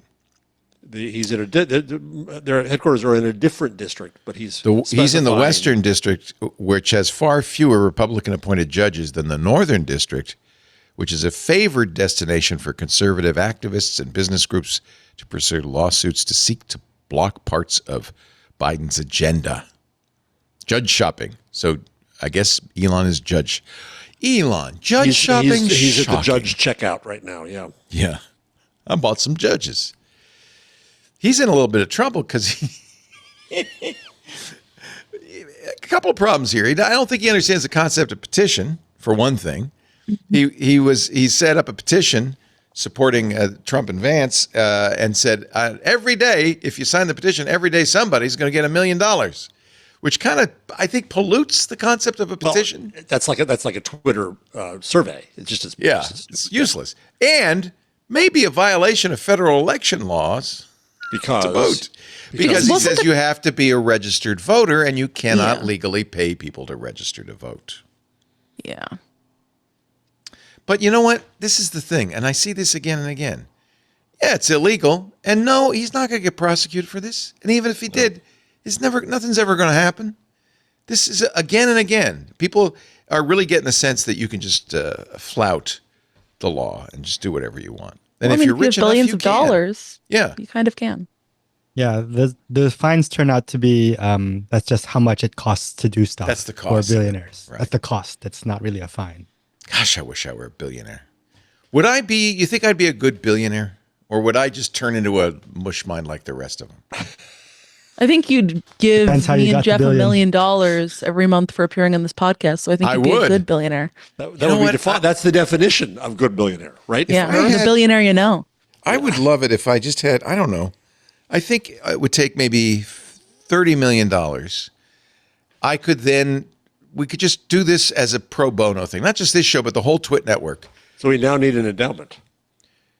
If we had $30 million, let's see, it costs about $1.5 million, $2 million a year to run Twit. Wow. I know. Tell me about it. So, yeah, 30 million. We probably could go forever on that. You know what's driving me crazy? Your cuff is not snapped uniformly. Oh my God. How did that So happen? not snapped uniform. So It's going to give you shocking. $30 million when you dress like that, young man. But do you like my mother of pearl studs? Yeah, they're I good. love this. Where did you get this from? I don't. I think, well, remember, I live in Petaluma. We have many Western supply stores. And I believe I got Because it he's from in a the local. West. How did you see Really? my cuffs? Because you were gesticulating and it was driving Okay. me nuts. There they are. He's got the setting on Zoom where he's looking at all of our wide shots too. So that's why. Oh, that's how. why. Oh, yeah. See, your little thumbnails for me. I don't see nothing. All right. That is the bulk of the stories that I brought to the table. Let's see what we got This here. is the moment where we get you. Do you want to do the Sam Altman's world story? I think they you could renamed put The that one in orb. there. The orb. They're bringing the orbs to your door Yeah. So to scan your Worldcoin. eyeballs. So Sam Altman, founder of AI, OpenAI, also has a bunch of other ventures, including the weirdest one, which is called, or was called, Worldcoin. Worldcoin was a cryptocurrency, And they had this orb. There's a picture of the orb from Axios.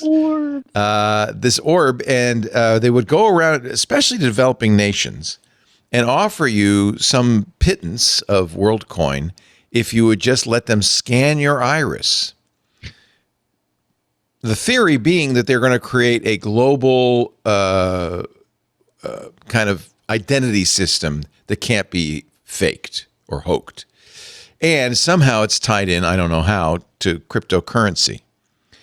Because everything is tied into cryptocurrency. Right. You know? Everything. Well, it was. And so now it's not so good. So they took the word coin out. It's just world. It's just world. Just world now. Coin doesn't mean as much as it used to. I'm starting to think Sam Altman's just chasing whatever the latest. It's got to be world AI now. Yeah, right? It should be, huh? Altman and co-founder Alex Blania used a San Francisco event to unveil a series of updates, including a new version of the orb. Oh, ho. Now powered by NVIDIA and their newest Jetson chipset, which means it has 5 times the, there it is, AI performance, and also uses fewer parts. There we go. That's the future, by the way. Humans, too many parts. The venture says the new orb will allow for a broader rollout, including self-service kiosks. They're also creating options for people to join the project without having your iris scanned. Oh, that's good. How else would you do it? You could scan your passport. What is the purpose of this if you're not scanning eyes with the orb? What are you buying into? Yeah. Isn't it all about the orb? No. It's all about collecting information about people. Now, why would one want to know? They're saying, well, this way we can verify your identity. It'll be a global your identity. Or There's if you use your passport, the passport would allow people to verify age, nationality, and passport ownership without revealing their identity. Well, wouldn't you be You're pretty much revealing your identity, passport? please. And to what? So yes, we know this is a human being. Apparently, they're also working to integrate the identity verification into other software to help combat deep fakes. I like what Nathan Freitas was talking about at the beginning of the show. That's a better way to do it. The company listed FaceTime, Apple's FaceTime, WhatsApp, and Zoom as among the applications compatible with its digital ID system. I think that's compatible is a little bit of a weasel word. Doesn't mean it's doing it or it's using it or even Apple or Facebook or Zoom has approved its use, but it is compatible. They could if they wanted to. This is just the weirdest thing. It is. You know what? My suggestion is not to give biometric information to any third party if you can help it. Yeah. Keep your eyes to yourself.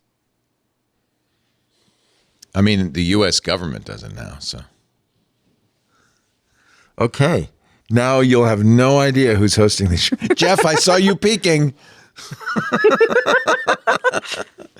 We were all Love to do visual Welcome, gags Benito. on the audio podcast. It's something like it, nothing like it.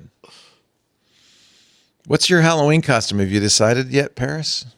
Yes, I'm going to be the RFK brainworm. I'm gonna have like a little box around me that with like a brain. I got a brain fabric in, so I look like I'm a brain. But then I'm gonna have a worm that I make that goes around the brain. Oh my God, that's brilliant! Gonna be it. It should be your head coming out. Of Yeah, the worm's that's head. what I was saying. Yeah. You should be the worm. You are the worm. Oh, that's Yeah. smart. I am You're the the worm. worm. Oh, that could be good. Just have a Could be really tube. good. Yeah. Oh, I love it. It was That's between good. that and a concept that only New Yorkers would understand, which is Pizza rat. well, Adams. similar. It's the rat that the city has to send packing. Whenever we got our new garbage laws earlier this year, they put out these cute little signs of a rat carrying a suitcase, and it said, "Send those rats packing. New garbage set out times, and you also have to get a garbage bin now." And I wanted to Yes. be the rat that they said packing, but I figured that would require So too much even in Brooklyn, you could explanation. just put out a bag instead of having a garbage bin? Yes. Oh, wow. And This was a real You're problem. just supposed to Manhattan- be putting, bags out. That's how it's been the entire decade I've lived here, is bags in the street. It's terrible. Apparently, I learned, though, New York City has been going back and forth between loose garbage bags and garbage bins for a while. And frankly, the problem is cars. If we simply did not have free parking for any car that wants it, then we could have dumpsters and actual places to put your trash. You're talking like a true communist. Jeez. Yeah, we should ban all of your stupid cars, Suburban Jeff, from nights. the streets. I know. Oh, cars have ruined America's cities. Mm-hmm. They look so ugly, too. They're ugly. They're polluting. They're noisy. They bring people cut to me off. your plays and restaurants. You could take a Who train. is taking a car to a restaurant That's a mistake. in Manhattan? Do not do that. Just Don't do it.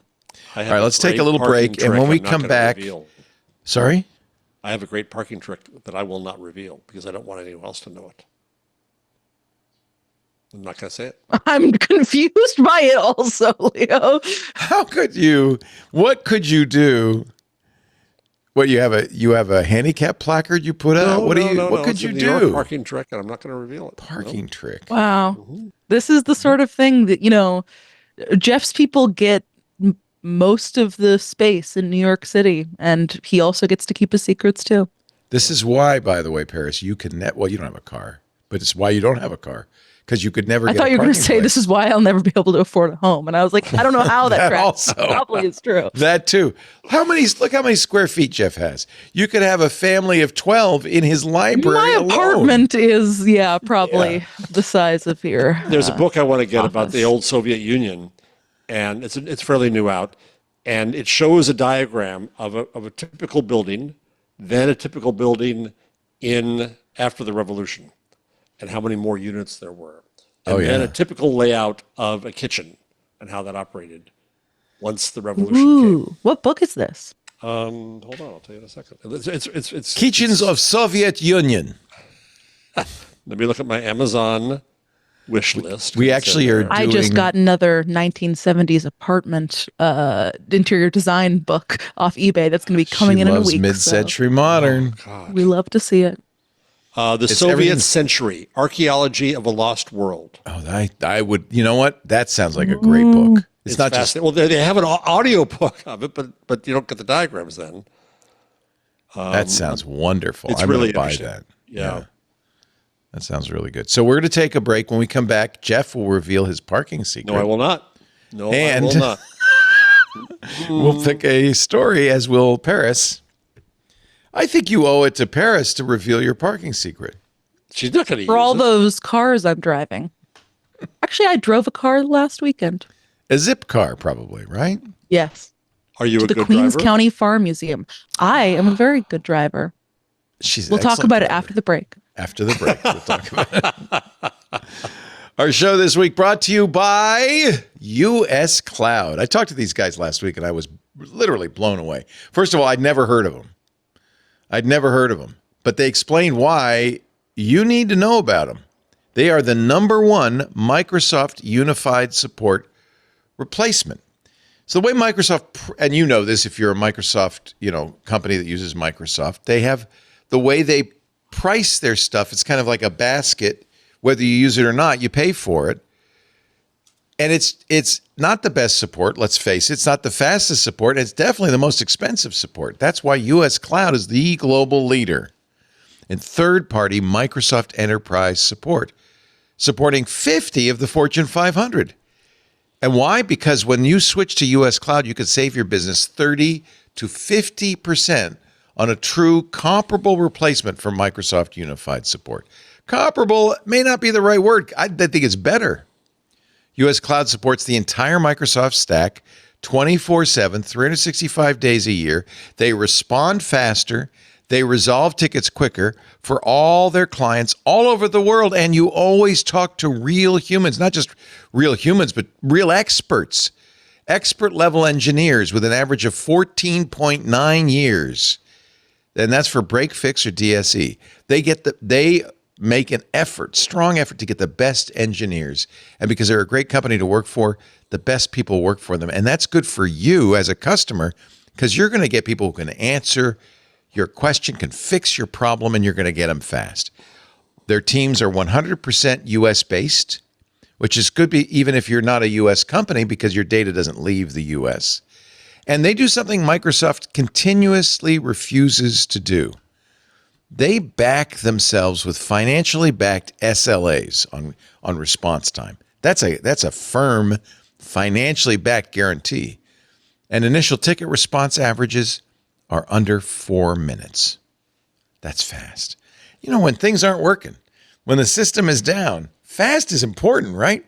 In 2023, 94% of U.S. Cloud's clients, almost all of them, reported saving a third or more when switching from Microsoft Unified Support to U.S. Cloud. From Fortune 500 companies to large health systems, major financial institutions, even federal agencies, U.S. Cloud ensures that vital Microsoft systems are working for over 6 million users globally every day. And I'm talking big brands.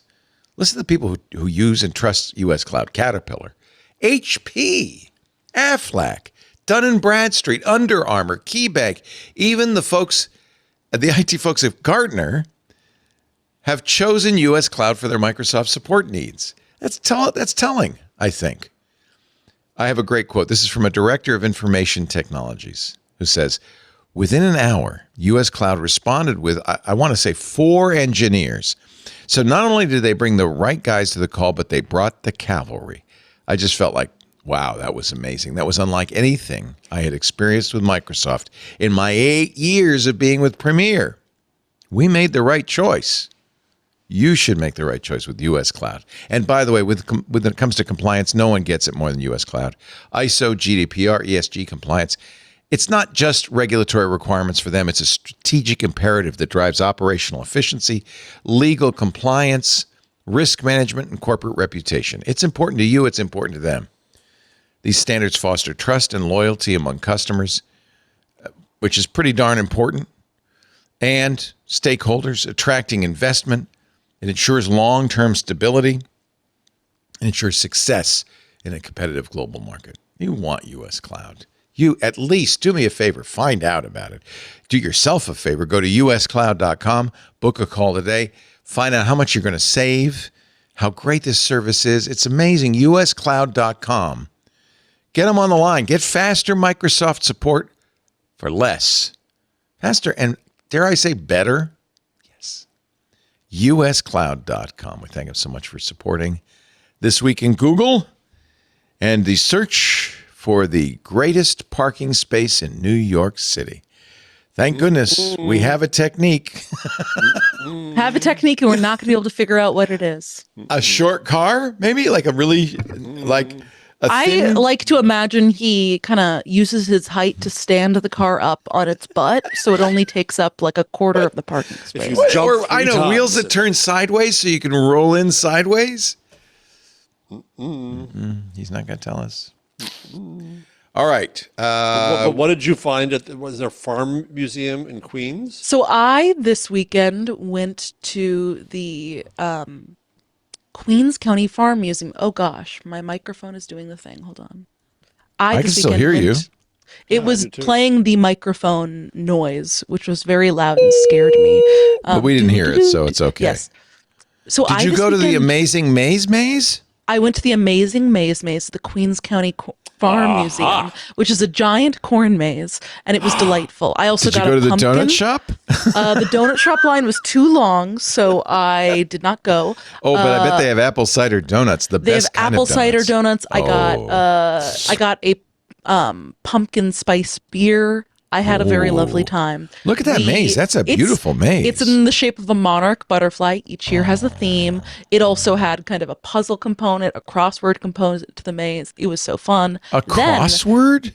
Yes. We're like in one of the ways you can get out is throughout the maze in each of the 9 little sections.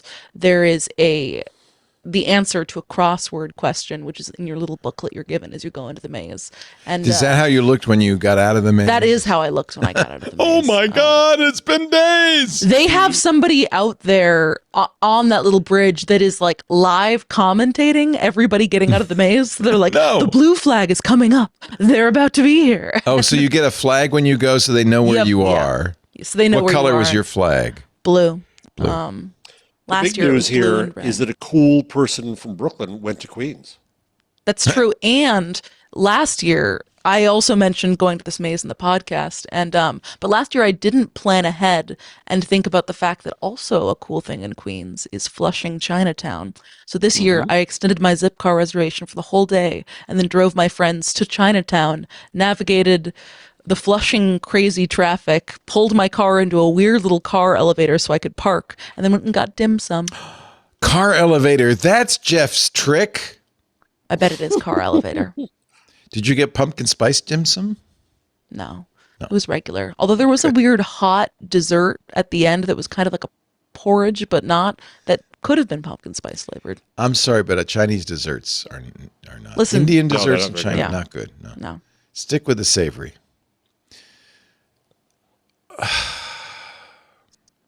So I would like to, that's not my pick of the week. My Shout pick of the out week- to the Queens County Farm Museum. That's just a shout out to the Queens County Just a Farm shout Museum. out. That's my, You'll you know. feel like that. You'll feel so good. You will feel like that. Go, it's October. Go to find your local corn maze. Go with some We I have friends. drove by loved one out ones. here, and man, the line to get into it was amazing. Yeah. we decided never to go to our local co-maze because we got thrown out a couple of years ago. Are you too rowdy? The kids, it wasn't us. It was we had some high schoolers, some teenagers with us, and they weren't rowdy, but the owner bullied them, was mean, and threw us out. I can't remember So you're why. not It going was on for- principle. We're not going on principle. But I also am not going because it's right by the highway, Highway 101, and all the traffic slows down because people go, "It's a corn maze," and Yeah. it stops traffic for the whole month of October. It's very annoying. So I'm boycotting a corn maze, and it's also not in the shape of a monarch butterfly. Some people in the chat are saying Jeff's parking hack is that he puts a fake parking ticket on his car window. That's a very well-known hack. That's kind of a Kramer move. Does it work? I wouldn't know. He pleads the fifth.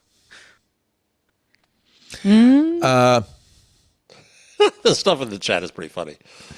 We have a wonderful bunch of chat. If you remember, you'd be there Yeah. in the Discord. Yeah. And if you're not a member, $7 a month, ad-free versions of all the shows, special events like Friday. We're going to do Stacy's book club. The book is by Adrian Tchaikovsky. I don't know. I was going to say no relation, but I don't know. Maybe he is. I don't know. His new book is called Service Model, and it's about robots and what happens to the humans after the robots take over. It's actually funny. It's really good. So that'll be Friday, 2 p.m. Pacific, 5 p.m. Eastern. We do stream it everywhere. We are on now 8 platforms. You can watch us, YouTube, Twitch, Facebook, LinkedIn, Kick, X.com. I think we just added TikTok. Anyway, you'll be able to watch it live if you're there Friday. But the nice thing about being in the club is you don't have to be there. You can watch it after the fact. We did a coffee thing last week that was great with a coffee connoisseur, Sarah Dooley from beans.com. And Mark Prince, of course, from the Coffee Geek. They're going to come back because Sarah says we're going to do a tasting. And I think what she wants to do is put together a tasting kit of several different beans so that we can all participate and learn a little bit about coffee flavor. I won't mention hazelnut creamer, though. That's not going to happen. If you're not a member of the club, $7 a month. It really helps us. It does not go into my pocket. It goes into Jeff and Paris's pocket and Benito's pocket and all the people who put this together. As you heard, it's not cheap to do this. But with your help, we can make it. twit.tv/club Twitter. Scan the QR code in the upper left-hand corner of your screen. All right. Well, pick a story, one of yous. I feel like the corn maze counted as my story. Okay, that's good. I'll take it. Okay. Jeff, do you have a story you want to do? I can pick one if we want. Go ahead. You pick one. Hold on. Just a little content warning before we begin. The following story discusses the sensitive topic of suicide involving a minor. If you or someone you know is having thoughts of suicide or self-harm, please contact the 988 Suicide and Crisis Lifeline. Call or text just 988, or you can chat online at chat.988lifeline.org. If you're located outside the United States, please visit findahelpline.com to find a helpline in your country. You may have seen today a story from the New York Times about Character.ai, the chatbot, which has grown increasingly popular with young users.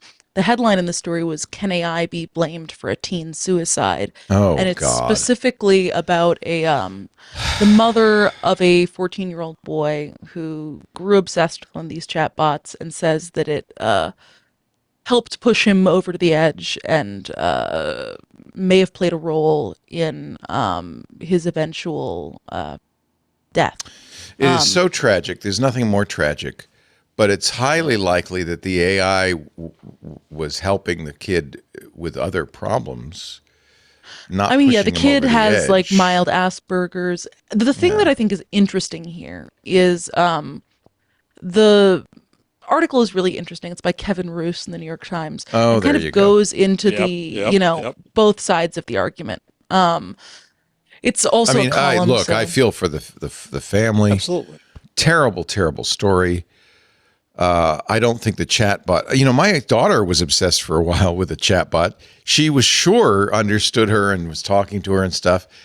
But it never said kill yourself or anything like that. It was just a companion. And I mean, the thing is, this chatbot didn't say anything like that, kill yourself. Right. So, and I don't think that if you read the complaint, which I did, the mother isn't arguing that the chatbot did that, but just she is Kevin arguing. Roose. I mean, I wouldn't say Kevin Roose is even arguing it fully. It's more the headline and framing of this. It's kind of Right. hard to get out of that pattern. The thing that I'm surprised, well, it goes into it in a bit in the story, but I want to talk about a bit here, is the complaint again brings up this product liability theory that you've been seeing in a lot of these social media addiction lawsuits, where the mother and the legal team she's working with are trying to advance this case on the notion that Character.ai knew that a significant amount of its users were minors and had developed kind of very close relationships with this and did not take any of the responsible steps to ensure that their product was safe for those users or was designed with safety in mind. They're essentially arguing that the product was kind of negligently designed in a number of ways to be unusually addictive to young users because that makes up a large percentage of their, product or user base, which is kind of interesting. And I do think it'll be interesting to see how this plays out, because the usual argument that these companies fall back on, Section 230, I'm not sure if it will apply here because this isn't user-generated content. It's a chatbot. Yeah, Right. This is a case where the company's totally responsible because the content was generated by the company. This is not user. But this is an interesting thing. Is it what did the user ask for? That's what I talk about, the matrix of responsibility. Is it the model? Is it the application? Is it the user? At some point, there's Look, I'm a somebody's big asking supporter it of to Section make 230, things. but I think that's a bit of a stretch. I do think it'll be also interesting to see, I mean, to your point, Jeff, what sort of precedence this sets for underage users and like AI products. Because in this case, I mean, I haven't fully even thought out this thought, so forgive me if it comes out a bit clunky, but if a kid walks into a bar and asks for 7 shots of vodka, and gets alcohol poisoning, there are a lot of people that are at fault there, and it's usually not just Not the kid. It's The kid asked for it, but that doesn't let the bar off the hook. Bartender. Yeah. So I mean, Yeah. in this case, I'm wondering, like, who is the bar and the bartender? Is it Character.ai? Is it someone else? I don't know. It's Character.ai, and I think that this is really important, that it's very clear that whether it's a self-driving vehicle or a chat bot, that the creators of the code, the creators of the software, and the company that puts it online is always responsible. Elon would love it that if you got in a wreck with full self-driving on, that he's not responsible, that Tesla's not responsible, you're responsible. I don't think that's the case. And I think more and more courts are saying, no. But it's a general machine, and you can ask it to do anything. And can the maker predict everything that anyone could ever ask it to do and prevent that? Can they define everything bad that could happen and imagine that? It's an impossible task. And so it's a reality. It's nice and easy to say, oh, well, it's the machine's fault. We must do something. We must get them. I think they have liability. I think it's really important. And by the way, the EU has now established a product liability code. But it didn't tell them to do anything. Okay. So let me be clear. I don't think in this case and nor is the parent, I think, saying anything about liability. It's sad. Well, I mean, I think this is a headline writer at the New York Times, not anybody else. The parent is arguing that there's liability, but not for specifically holding the gun to my son's head. I think the parent is arguing the company is liable for making an addictive product that was inappropriate with children. And I do think that there could be something to the effect that, like, part of these arguments that a lot of different legal teams are making when it comes to product liability and social media or tech companies is with regards to children. They're saying these companies have a responsibility to better understand what age roughly their user is. Like if a 10-year-old is on your platform, you should be able to figure that out somehow. And I do think there's kind of something to that, but I would also, I don't know. I hesitate to say that because I'm also against like these stringent age verification policies. Yeah, isn't it the mother's? I mean, don't the parents carry some responsibility for noticing what's going on with their kid? Yeah, look at the nipping it in cases. the bud, but they didn't. And look at the gun cases lately with parents who are being held responsible for their kids' actions. I really hate to see a government step in for parental responsibility. I think it's important that parents, A, are responsible, and B, have the right to be responsible and not have the government decide what they should or shouldn't be doing. His mother's a lawyer, so it makes sense. The first thing that a lawyer would do is, look for liability. She says that the company behaved recklessly. Her child had created a character he named Daenerys Targaryen after the Queen of Dragons, the Mother of Dragons in the Game of Thrones. And apparently the conversation did get, in fact, sexual. Not clear if he edited the conversation to make it more sexual or if it did, in fact, get sexual. There is a log of of the conversation. Yeah, and in the complaint, it lists almost all of like quite a lot of this kid's conversations with this chatbot. But where is the parent? Like, if this kid has gone into his room and is spending hours in his room on this computer, where is the parent in this? Doesn't the parent have some responsibility? Maybe move the computer into the living room. This is what we did with our kids. Mm-hmm. It's hard. I believe she founded the Social Media Victims Law Center. No, she didn't. That's she found it, not founded she it. Okay, found sorry. that law exists center, in Seattle, which existed already. All right. Yeah. The firm was started by a former asbestos lawyer who pivoted to suing tech companies. It is the mesothelioma of lawsuits these days, going after the tech companies. I guess, and one of the things that Kevin Roos reports is that the guys who founded Character.ai left Google because they felt handcuffed by Google's safety focus.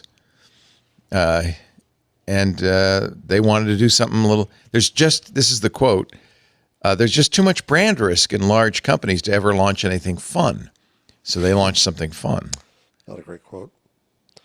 So since addiction came up. Here's a I'll just add one brief code to this because I remember seeing it in the complaint to the question of where was his parents in all of this. They write in the his mother writes in the complaint that the kid had always been really well-behaved kid who listened. Once, the addictive behavior started, his parents took his phone at night and as like disciplinary measures in response to school-related issues he had after it. But then he would try to sneak his phone back or look for other ways to keep using Character AI, such as like finding his parents' old devices or tablets or a computer he could get into without his parents realizing. On multiple occasions, he told his mother that he needed to use her computer for schoolwork, which was accurate, only to then open a new email account for the purpose of opening a new Character AI so he could keep using it. He was hooked. He was hooked. Yeah. However, since addiction came up last week, I put up the pages from my book, The Web We Weave, on sale now at jeffjarvis.com, on my blog. So this is what I was reading from last week. It's all there. It is hard. Look, nothing worse. I don't know. No, I feel for the nothing parents. more frightening. Nothing hard. Anybody who's a parent knows this is your worst nightmare. And I think, I know from my own experience, you want to blame. You look for reasons, right? You look for causes, and you want to blame maybe sometimes yourself. Well, we parents often blame ourselves. First. Yeah. But sometimes there isn't, a cause. Mental illness can happen, and the kid was doing well until he wasn't. And I don't know if they did everything they could. Maybe they did. I just don't know if going after these companies. First of all, what would you do? How would you? They'd have a disclaimer, I guess. I don't know. What would you do? Well, Character AI has released some new security features as of today, timed with the filing of this complaint. They said in their community safety updates, they said, our goal is to offer fun and engaging experiences our users have come to expect while enabling the safe exploration of topics. Our policies don't allow non-consensual sexual content. We're continually training our large language models. Basically, they introduced features where changes to our models for minors, people under the age of 18, that are designed to reduce the likelihood of encountering suggestive or sensitive content, improve detection, response, and intervention related to user inputs that violate our terms of service, a revised disclaimer on every chat to remind users that the AI is not a real person, and a notification when a user has spent an hour-long session on the platform. That's good. With additional user flexibility. That's fair. Yeah. So let me give you one example.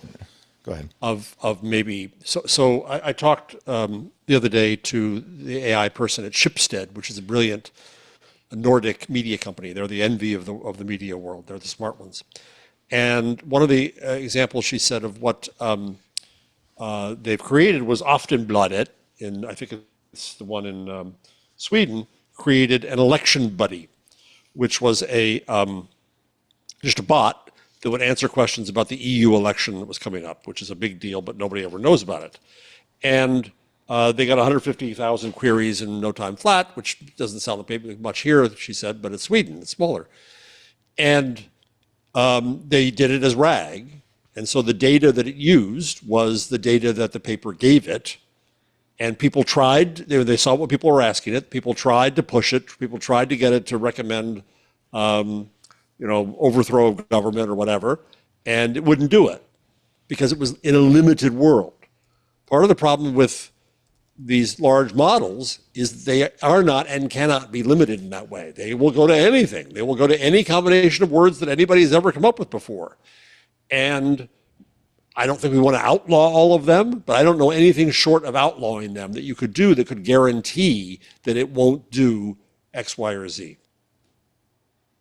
So if you want to just do things that have RAG and say this is all it can do, and it is delimited to do that, you could do that, but you're going to eliminate a lot of innovation and a lot of invention, and people who are having trouble are going to go to other mechanisms to do other things that. Unfortunately. Yeah, and so, but it is you're right. It is similar to the Musk allegedly autonomous driving thing, is part of the question is, okay, how many people have to die before it gets regulated?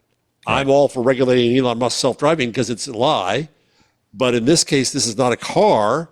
This is a general machine, like a printing press, that can be made to do anything. And so I don't know how you regulate it.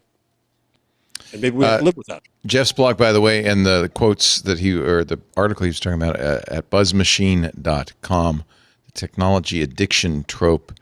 Phone dope is the addiction of our times. This is so that was from the Times of London. Yeah. So that Nice. and the discussion last week, I put it up. Yeah. Thank you for putting that up there. Yeah, I mean, it's just a tragic story, and I feel for the parent, and I mean, just horrible. And when something like that happens, you just look for what did I do wrong? Yeah. What could we do better? How can we fix it? Sometimes there's no fix for it. If I can segue into the next, because I think this is related, there was a whole bunch of agent-related AI stuff this week that I came across, and I put in there had 8 stories. And a lot of effort to go to that, skip that next step of AI, where in one story here, it says that this might make obsolete phone applications. Or that's like the R1. That was the intent of the R1, remember? Right, or the web itself. Yeah. I'm going to Boston, find me a route and make me a hotel reservation and get me a restaurant and da-da-da-da-da. And it goes and it deals with all of that. But at that point, you've got to trust. I love the idea of an AI assistant. That's a long time sci-fi dream where, I mean, most of us can't afford to have a personal assistant, but, a lot of very rich people and movie stars can, and there's a lot to be said for a personal assistant. Right. And maybe an AI could be your personal assistant and book things for you and do all that. That would be great. I think that's a really good use of AI. I hope it happens. But to the prior discussion, it's going to be far more opaque, likely. Because it's taking large language models and generative AI and going to a next step where it says, I will do this for you. So you have Anthropic and Microsoft are all saying we can do agents, we can do all this right now. I forget somebody that Jason had, that it could take over your machine. It could do screenshots. Oh, that's the new thing. Yeah, Claude's Sonnet. Claude's, yeah. We can do mouse inputs and keyboard inputs, which is getting unfortunately close to agency. That worries me a little How bit. will this work? Last week on the show, or the week before, we covered that study about how AI doesn't reason, how, adding a simple but clause would mess up the LLM's ability to provide reliable outputs or sensible outputs. How does that square with Claude has access to my entire computer? Yeah. Well, Mr. Benioff, you're right, because Benioff says this is a panic mode for Microsoft, rebranding this as agents when it's not agents yet, so it's not ready. However, it was only a month ago that Mark Benioff and Salesforce announced their agent thing. So everybody's I watched a presentation from Meta about how they're doing community governance. They did this leading up to the oversight board. Well, now they're doing the same thing to listen to people around the world about AI. And it was interesting to look at the questions they were asking people, and it jumped right to agents.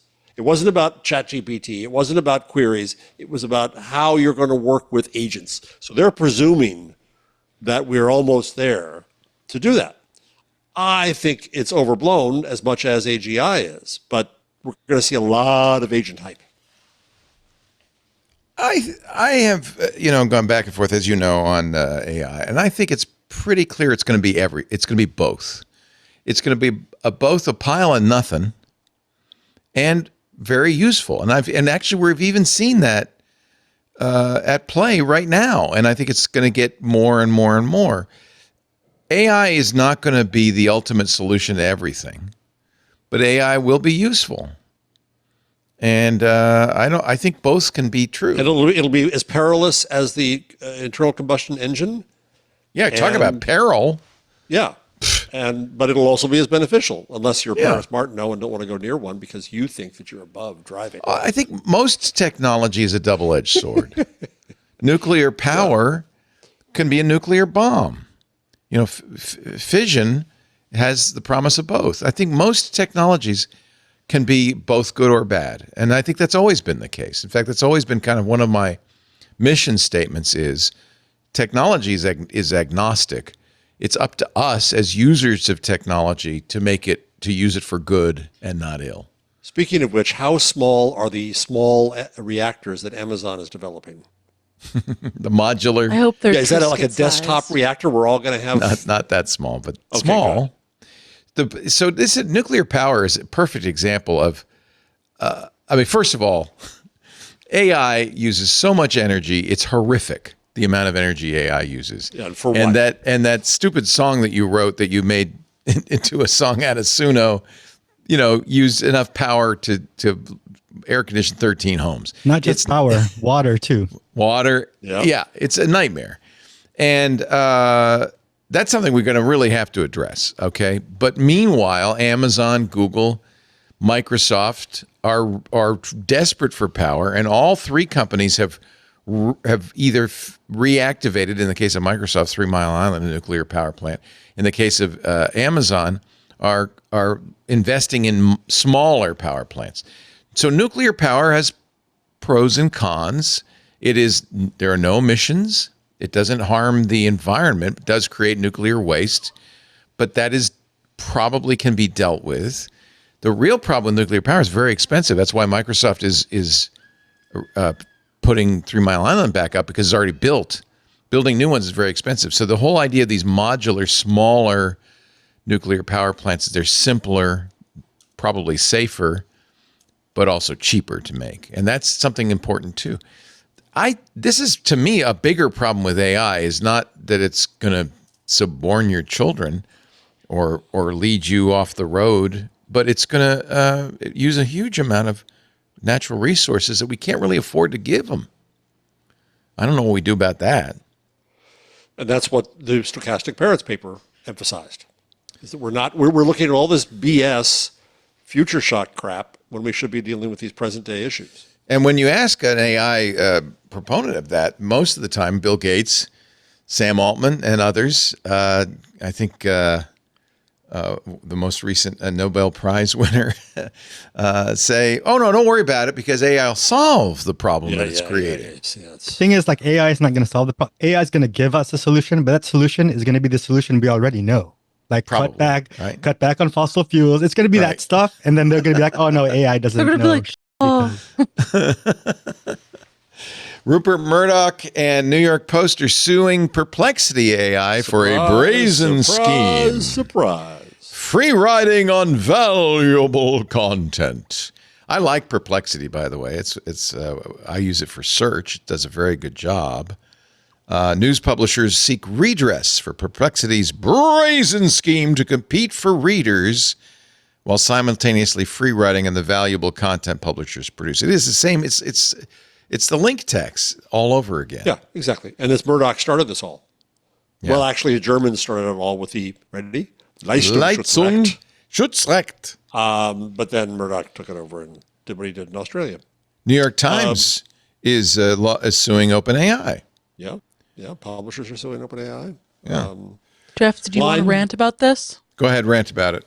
Oh, that rant? Yeah, okay, I'm going to rant. Thanks for reminding me. I almost forgot, Paris. Now I'm ready to say, have a you fit. want to be mad. Yeah. So the New York Times is suing OpenAI. They have a vested interest in this question. They do a story today by Cade Metz, former OpenAI researcher. Could this be a whistleblower? Says the company broke copyright law. Oh, okay. So Suchir Balaji says that they broke copyright law. He doesn't have a law degree. He has a BA, not a BS, a BA in computer science. But he spent nearly 4 years as a researcher at OpenAI. And he feels guilty about it now, just like all these other dorks. And so the story goes on and on. It does mention that the Times is suing OpenAI, but it gives an actual legal expert who knows what he's talking about one paragraph and then brings Mr. Balaji back to go back and forth. This is a blatant conflict of interest. And this is the issue, I deal with in my book, The Web We Weave, where you have media's coverage of the internet and AI because they have a vested interest in this, because they think that it's the competitor, when I think that they should look at it otherwise, then this kind of coverage plays right into the Times corporate. Okay. Okay, But I'm going to Cade devil's Metz does- advocate here. Yeah, me I too. figured Hold you on. would. There's no way that Cade Metz is not coming at this but from a meeting with the New York Times lawyers representing them against I'm not OpenAI saying that. and being like, ooh, how can I further our interests? Cade Metz is looking for a good story. Probably this whistleblower reached out to the New York Times knowing that it would be the best place for them to make Cade these Metz claims. has the same interests as his publisher. That is Cade Metz's own world. Cade But wait a Metz's minute. Does it public not deserve interest. coverage Cade- at all? Yeah, it The- one I think the whole deserves story built coverage. around this one guy who says, Yes. in my opinion, I did it for 4 years, but we shouldn't have. That's not a news story. It is if you have an employee of a hot button tech company saying on the record with willing to sit down for photos and an extensive interview, I think I did something illegal. Here's what. Yeah, that's relevant. That's I newsworthy. think He the has reason no they're basis for making a legal judgment. None. I think the He does reason they're no using crapola. Ballology is just to put kind of make a personal face on this and make it be more of a personable story. Boy, did they do the glam shots with him. Jeez. I know they did, but honestly, the issue though is genuine, and he does mention the lawsuit. He and mentions in one paragraph the lawsuit. He mentions in one paragraph what an actual legal scholar says, and then comes back. And this is all this guy's perspective. And the thing is, you and I both know, Paris, lots of journalists who say, oh, AI is stealing my valuable, wonderful stuff, and they shouldn't do that. So that's the perspective they have in this newsroom, and they've got to be more. They've got to have more of an intellectual honesty then about approaching a story like this, and that's what pissed me off. This is bad journalism. Boy, that it's is based a- on No, one guy. Cade If I Metz were- has been if- writing about this for like 2 decades. I don't think he's a pearl clutching This story journalist. is bad journalism. If I were Suchir Balaji, I would definitely take this as my profile photo. Oh yeah. Oh yeah. Oh yeah. Wow, that is a gorgeous, gorgeous shot from. Yeah, nobody's swiping that one. Good job, Ulysses Ortega. You did Jeff, a good job. The reporter who wrote this literally wrote a book called Genius Makers, the Mavericks Who Brought AI to Google, Facebook, and the World. He's an AI superfan, a geek. I don't think that he's How long ago did he one. write the book? I think he's coming at this from a neutral angle, if I'm not saying an angle this closer to story yourself. is bad. This story could have gone to more experts, could have actually gone to legal experts, could have based it on legal people, could have actually questioned the whole question that we have here, and it's a real question. But to base this story entirely on a guy with a BA and CS who worked there for 4 years, as if he knows what he's talking about in the law, then misrepresents the law to the readers. It is unfair to the readers because it doesn't. I will properly agree with the represent point fair that I use. think it could have used a middle section that is what I'm examining this critically and Yes. taking And the had opposite Kathy side. Gellis or somebody And on Kathy it, Gellis. yeah. I do agree on that point. I will say though, probably where an approach like this is coming from, rather than a malicious intent, is probably from the fact that, I don't know, the New York Times over the last 5-10 years has gotten really obsessed with big narratives and big, like, voicey, human-centric stories, like telling every news story through a human-centric story. that's what's going and I on think here. that this Yeah. is, with the photos attached, you can see it's very much like a attempt, like Leo was saying before, to humanify, like, this seemingly Humanify? very to make humanize. But you know what? This, I like Listen, that. I've been Humanify. talking I for like that. 2.5 hours, guys. We're gonna wrap it up. We're gonna wrap we're it getting up. some words in here. This is a to problem I had humanize a very like intangible issue, which is This is a copyright problem law. I had with television coverage of technology. Technology is abstract. People just glaze over. There's no pictures. So TV always had to have pictures of a guy moving his mouse, typing on a keyboard and stuff. It's the same problem. I think the New York Times probably says, look, we got to do this coverage. It's important coverage. Well, An editor should have You're going said, to let's impute look some at sort of how we conflict of do interest. this But story. I think it's reasonable for an editor to say, no, we need to cover this story, but let's make it approachable by having a human at the center of it, even though there really isn't a human at the center of it. This is all about machines. And it's so abstract to try to put a human at the center of it. I don't have a problem with that. I do wish that I'd had pictures that look as good as Suchir. Yeah. Apologies. Beautiful pictures. Ulysses, good job. You're a good photographer. Got to be just blow a whistle and they come. He was basically let's face it, he was basically an intern. He came out of Cal, and he was doing data entry for this. Yeah. I mean, he is not, Jeffrey Hinton. He is some kid. There's a story to be done, Paris. You're absolutely right. There's a story to be done. Yeah. This is not the way. Maybe they shouldn't be so focused on the human. But we can replace all of us. We've talked about this. We had Notebook LLM 2 weeks ago doing a podcast. Now line 86. It has come to this. Polish radio station replaces human presenters with gorgeous AI. You see, more glam shots. Wow. Is that a real person or an AI person? That's an AI person. But he has a name. What's his name? Oh, where is it here? I lost it. Is that Jakub Kuba Zielinski? Picture above it. A 22-year-old studying acoustic engineering, looking for the latest news in the field of sound production. With amazing cheekbones and gorgeous. And there is Amelia eyes. Emmy Novak. Oh, 20-year-old journalism student. Oh, she looks nice. Expert, doesn't she? She looks friendly. She's got Paris's glasses in purple. I can't believe that even the AI version of radio presenters can't be established in their career. They have to be 20 and 22. Well, because it's a new technology, Paris. 22-year-old studying acoustic engineering. So can we hear it? Well, it's in Polish, so we won't really get much out of it. Can we do that? Is there video? I don't think there's audio. No. There's no audio. They took, but it's a government-owned radio station. It's a the real reason. radio station. Okay. In response to criticism, the editor-in-chief of Radio Krakow issued a statement claiming no employees have been dismissed. Instead, cooperation agreements were terminated with external collaborators. Jeez Louise. That's all. In Soviet Union, cooperation agreements are terminated with external collaborators. I don't know what a Polish accent sounds like, so I'm just doing it Russian. Still from the Soviet Union. Yeah. Moreover, wrote Poulet, the decision was made after an assessment of Off Radio Krakow that found it had a listenership range of close to 0. Okay, no one was listening, while its content also overlapped with the broadcaster's other channels. So they didn't have a unique product. Therefore, it was decided to relaunch it to appeal to younger listeners, hence the 22-year-olds. And during that process, the idea of experimenting with AI was, I don't know. I mean, you know what? Can you go lower than 0 listeners? They'll find out. I mean, it can't do any worse. The great thing is after Armageddon, after this nuclear war, after we're all gone, this radio station will keep going. That's a good point. I want to hear it. I'm looking at it right now. So if you look up Off Radio Krakow, let's see if they have a stream.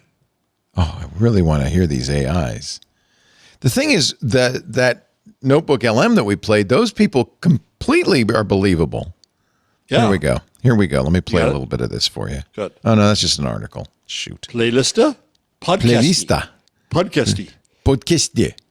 Very good looking, high cheekbone, blue-eyed boy tells you about audio.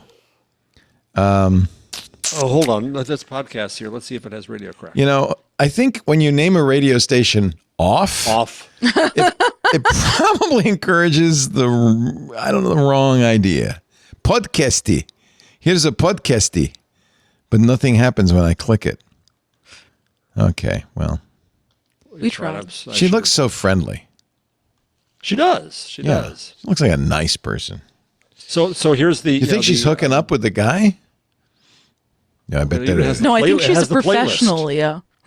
Did you see that the Olivia Hussey and the guy in Zeffirelli's 1974 Romeo and Juliet are suing the movie company for child pornography because they were 16 and 17 when they made the movie 50 years ago? Apparently, I think they say they enhanced the video. They say the director, I think, forced them to do some weird stuff, right? Yeah, but he's dead now. And by the way, she said she loved Zeffirelli. In fact, went with Zeffirelli in the last few years before his death to a film festival to show the movie. Well, that means nothing bad could have ever happened to her. No, yeah, maybe. Okay. It's a little, I don't know. Radio off. Turn off your radio. I'm very upset we can't listen to it. Yeah. Do you think off means on in Polish? Well, Or maybe it doesn't mean anything. Let's go to translate. Actually, it looks like it's 0FF. No, it's off. OFF. From Polish. I think it's only a matter of time before iHeartRadio replaces all of its presenters with AIs. Yeah, well, I see no reason not to. They probably own Radio Off. Yeah, maybe. Wait a second. If I just, hold on. Oh, if you go to off on the upper left-hand corner, there's a play button. Yeah, but is it the? But I think it's just whatever's playing live, like it's music. Yeah, let me and see we're if I going to can get taken I down. want to while hear we the play that. presenter. They're now playing How Many Zeros by Unknown Mortal Orchestra. We're going to get taken down for this. Pause it. This is a Polish copyrighted radio. song, guys. It's nothing like Polish radio. All right. Well, I honestly, I think it's just a matter of time before U.S. radio stations follow suit. Yeah. Oh, yeah. I mean, they destroyed radio by replacing humans with automation 30, 40 years ago. They had just big machines in the basement. They destroyed the teletype. They replacing took it with the out internet. all the teletypes and replaced it with tape machines. That was actually when they had tape. It was on tape. It wasn't even digital. Sotheby's is going to auction the first artwork made by a humanoid robot.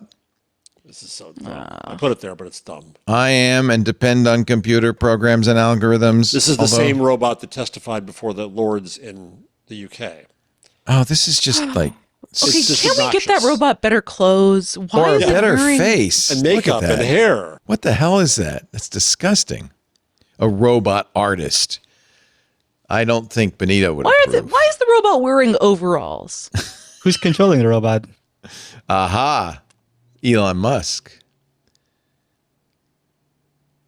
Interesting. AIDA or AIDA said with the help of AI algorithm cameras in its eyes and a robotic arm, it's able to create art. God, Okay, that is so the can worst. that elephant. I mean, I would submit that the robot itself is the piece of art, not the art. That's exactly right. It was created by scientists at the University of Oxford. Oh, look, she's moving. She's talking. The robot is the art piece. Yeah, I agree. That's You're the very art. generous. I do not have subjective experiences, despite being able to talk about them. You do a very good robot. Wow, you've missed your calling, young lady. As a robot voice, yeah, I have. You could get a job at an AI radio station. Please hire me for your artificial intelligence voiceovers. All right, we're going to take a break, and when we come back, ladies and gentlemen, our picks of the week as we wrap up. I have a picture of myself. Oh, that I've was got a drawn good by one. A robot. Oh, okay. Put it in the chat right now. There we go. A picture of yourself. This was drawn by a robot. Wow. When was that the robot drew Some that? stupid conference I went to. It's pretty good. You're the best. Did you have to submit a profile photo for it, or did No, you do it no, live? it was live. I am Live. sitting that's there, fun. and you will draw me. Yeah. Picks of the week. will draw you.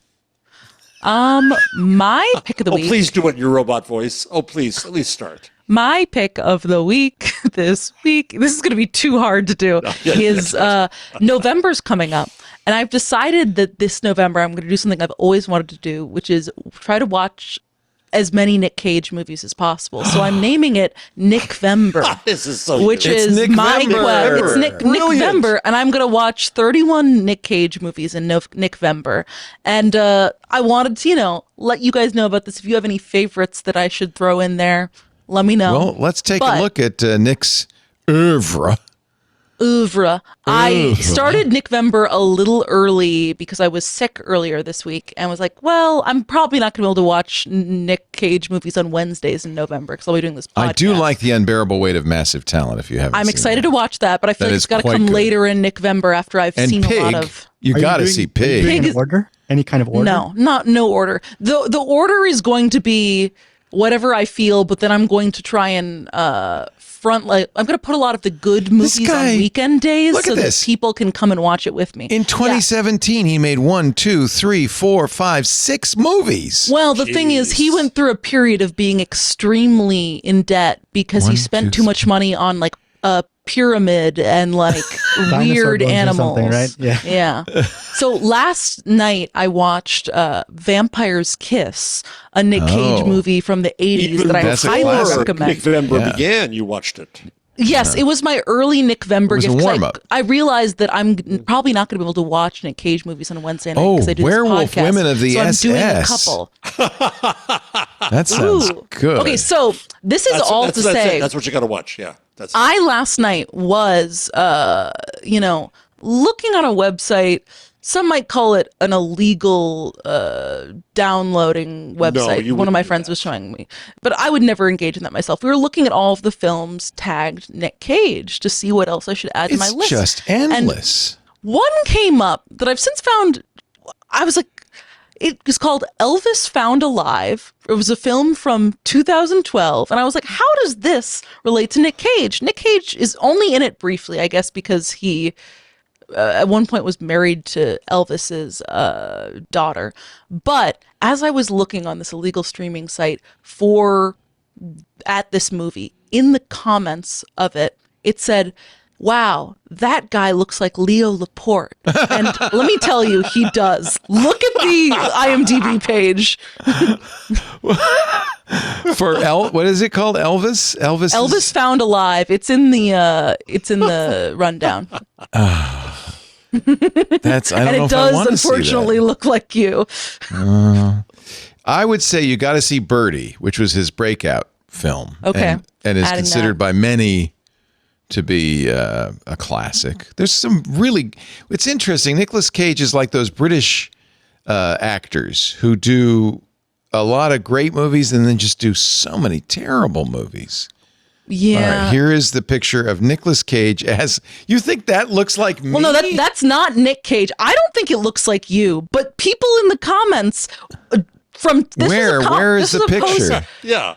I know it's that one up top of the old that guy. picture. That it does. I don't think it looks like you, but I thought it's just somebody with gray hair and a big nose. That's it. I just found like 10 people commenting to say this looks like Leo Laporte, and I just was stunned. I was like, this is just in my everyday life, a Leo reference, and I just thought that was beautiful.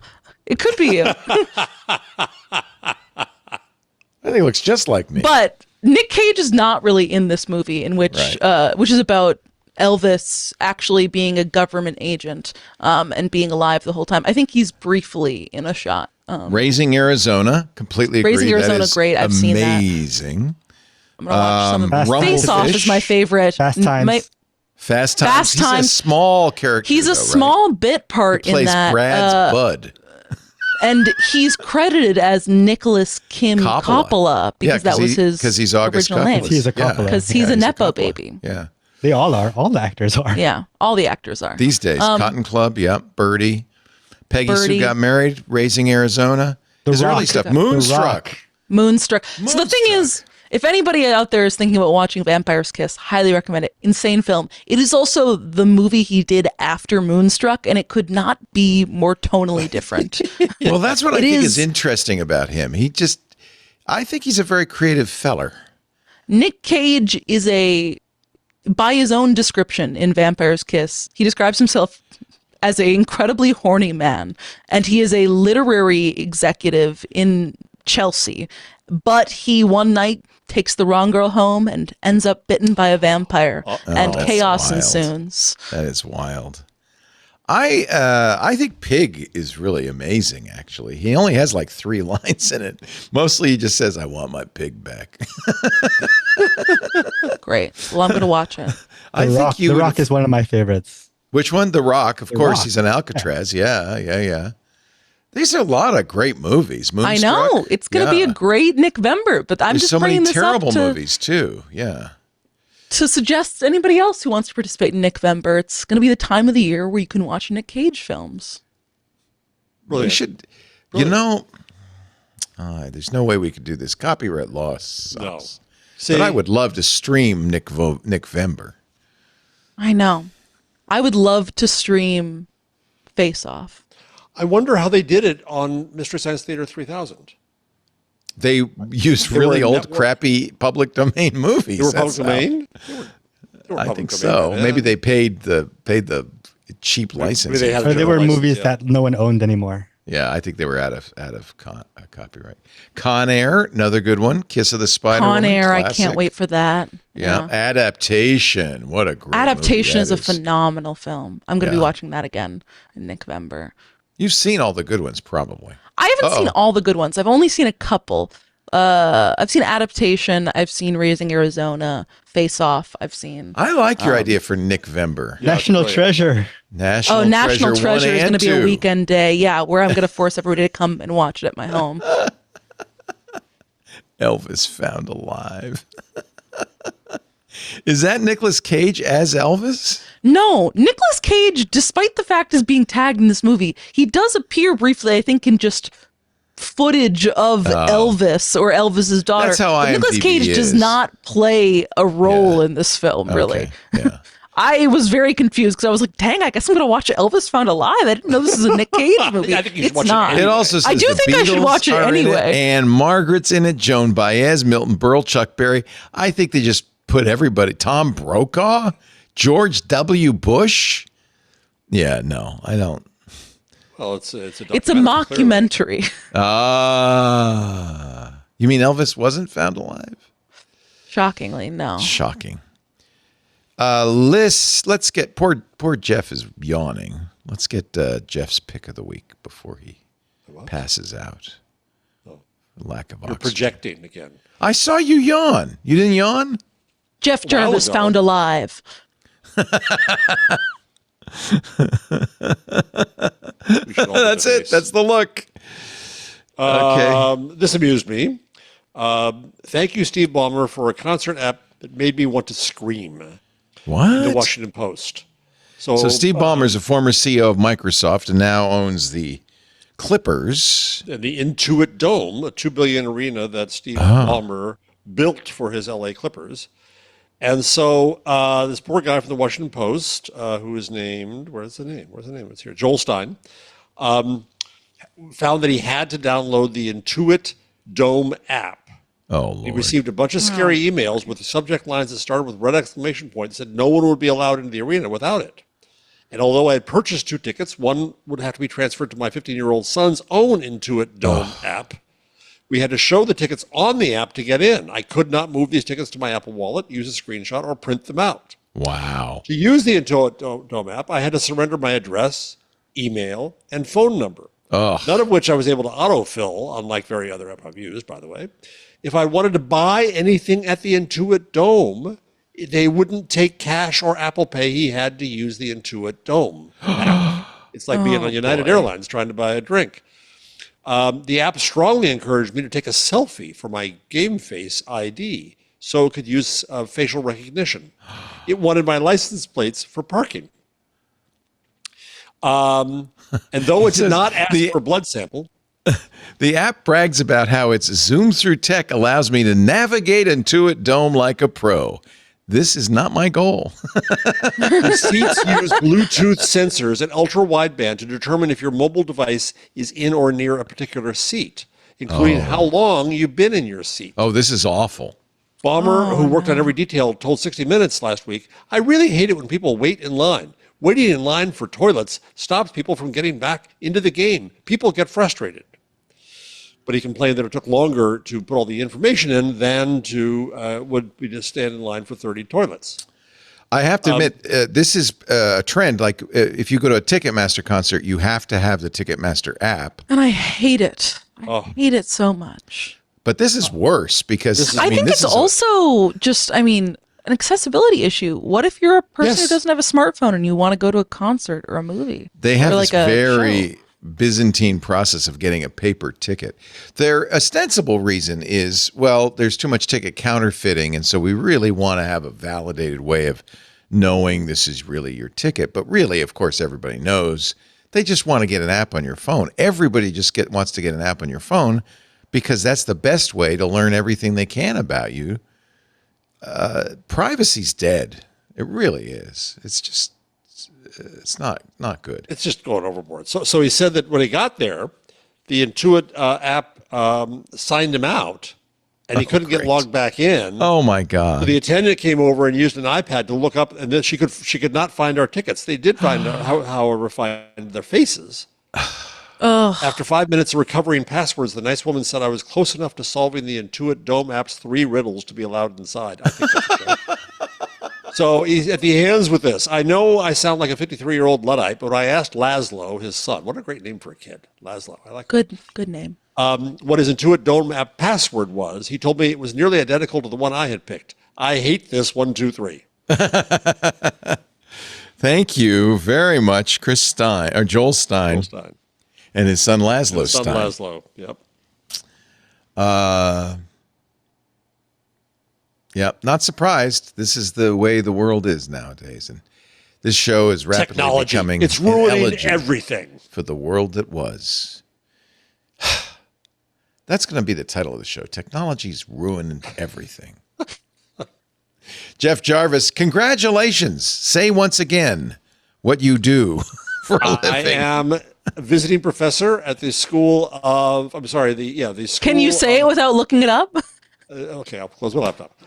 Hi, I'm Jeff Jarvis, visiting professor at the School of Communication and Journalism at Stony Brook University, a distinguished fellow at the Center for Cooperative Media at Montclair State University's School of Communication and Media, and Emeritus Leonard Tao Professor of Journalistic Innovation at the City University of New York's Craig Newmark Graduate School of Journalism.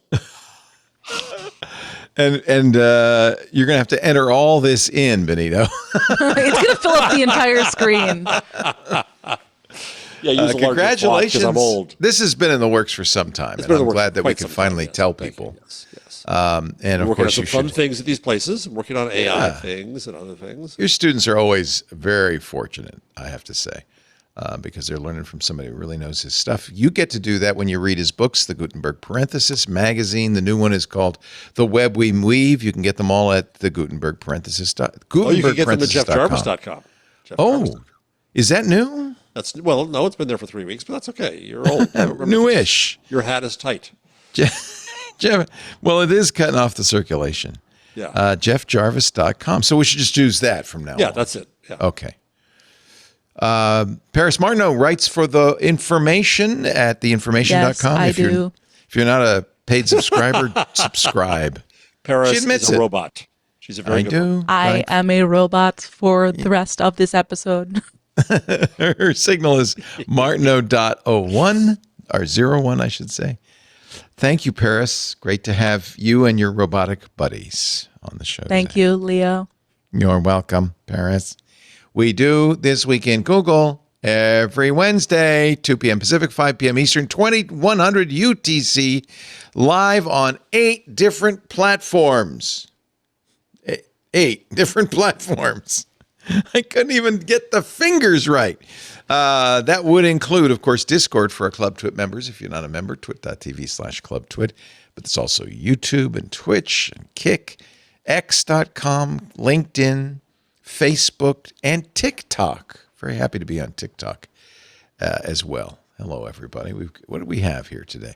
Oh, I used to see a number on the chat, and I don't see that The viewers anymore. are infinite. Infinite viewers. Thank you. Paris, robot, TikTok, Paris AI. AI. Sad AI. So before we leave, I think the thread, Luke M.E. Vanderweken in the Twitter said that I think this may be I put it in the rundown, in the Discord, maybe the thread you were looking for about Triscuits. Okay. Is this the Was it from thread Seth you're Abramson? looking Was for? that it? He's a very conspiracy kind of guy. But not No, always this wrong. this is not the one I was This is talking not about, it. but this Okay. gets, you know what, this thought is going around. Oh, it's going around. And for those who didn't hear, because I think it was pre-show, show, because you were Was it? Yeah, I think so. Okay. Maybe it was pre-show. I think it was It pre-show. all mushes into one. It's all just light. No, this is it. This is the thread, Seth This is the Abramson. thread, okay. But basically, the shorthand is that Donald Trump is a stalking horse for the technocrats. A Manchurian candidate. Yeah. Technocrats being Elon, Peter Thiel, people like that who believe, and I think this is true, they believe that the innovators, the technocrats should be running the world, not politicians, that democracy is outmoded. And, if you just let them take care of things, they would take care of things. Unfortunately, mostly they would take care of things for them and their rich friends, and the rest of us would just be cannon fodder for their interests. Not so great, but okay. He says, really the problem is not that you're not voting for MAGA. You're really voting for the technocrats to run the country. I don't know if that's true. Gizmodo. Oh, Hello, She's Gizmo. biting my ankles, so I had to bring Ankle her up butter. here. Why is she biting your ankle? She's hungry? Because she's ready to go. Wants me to stop podcasting She and says, pay attention to her. Enough podcasting, AI mommy. Time to eat. She heard Thank the you. robot voice and got concerned. Have they replaced my mommy? Thank you for joining us. If you want to watch the show after the fact, you don't have to watch it live. You can always download a copy at We're getting twit.tv/. cat anus in the image. Just important, It's pronounced Catanus. Cat, anus, Catanus. catanus. Sorry. Stream it. Watch it after the fact. Twit.tv/twig. There's a YouTube channel dedicated to the video. You can also subscribe in your favorite podcast player and get it automatically the minute it's available. Thank you, everybody. We will see you and your Catanus next week on This Week in Google. Bye-bye. Bye-bye.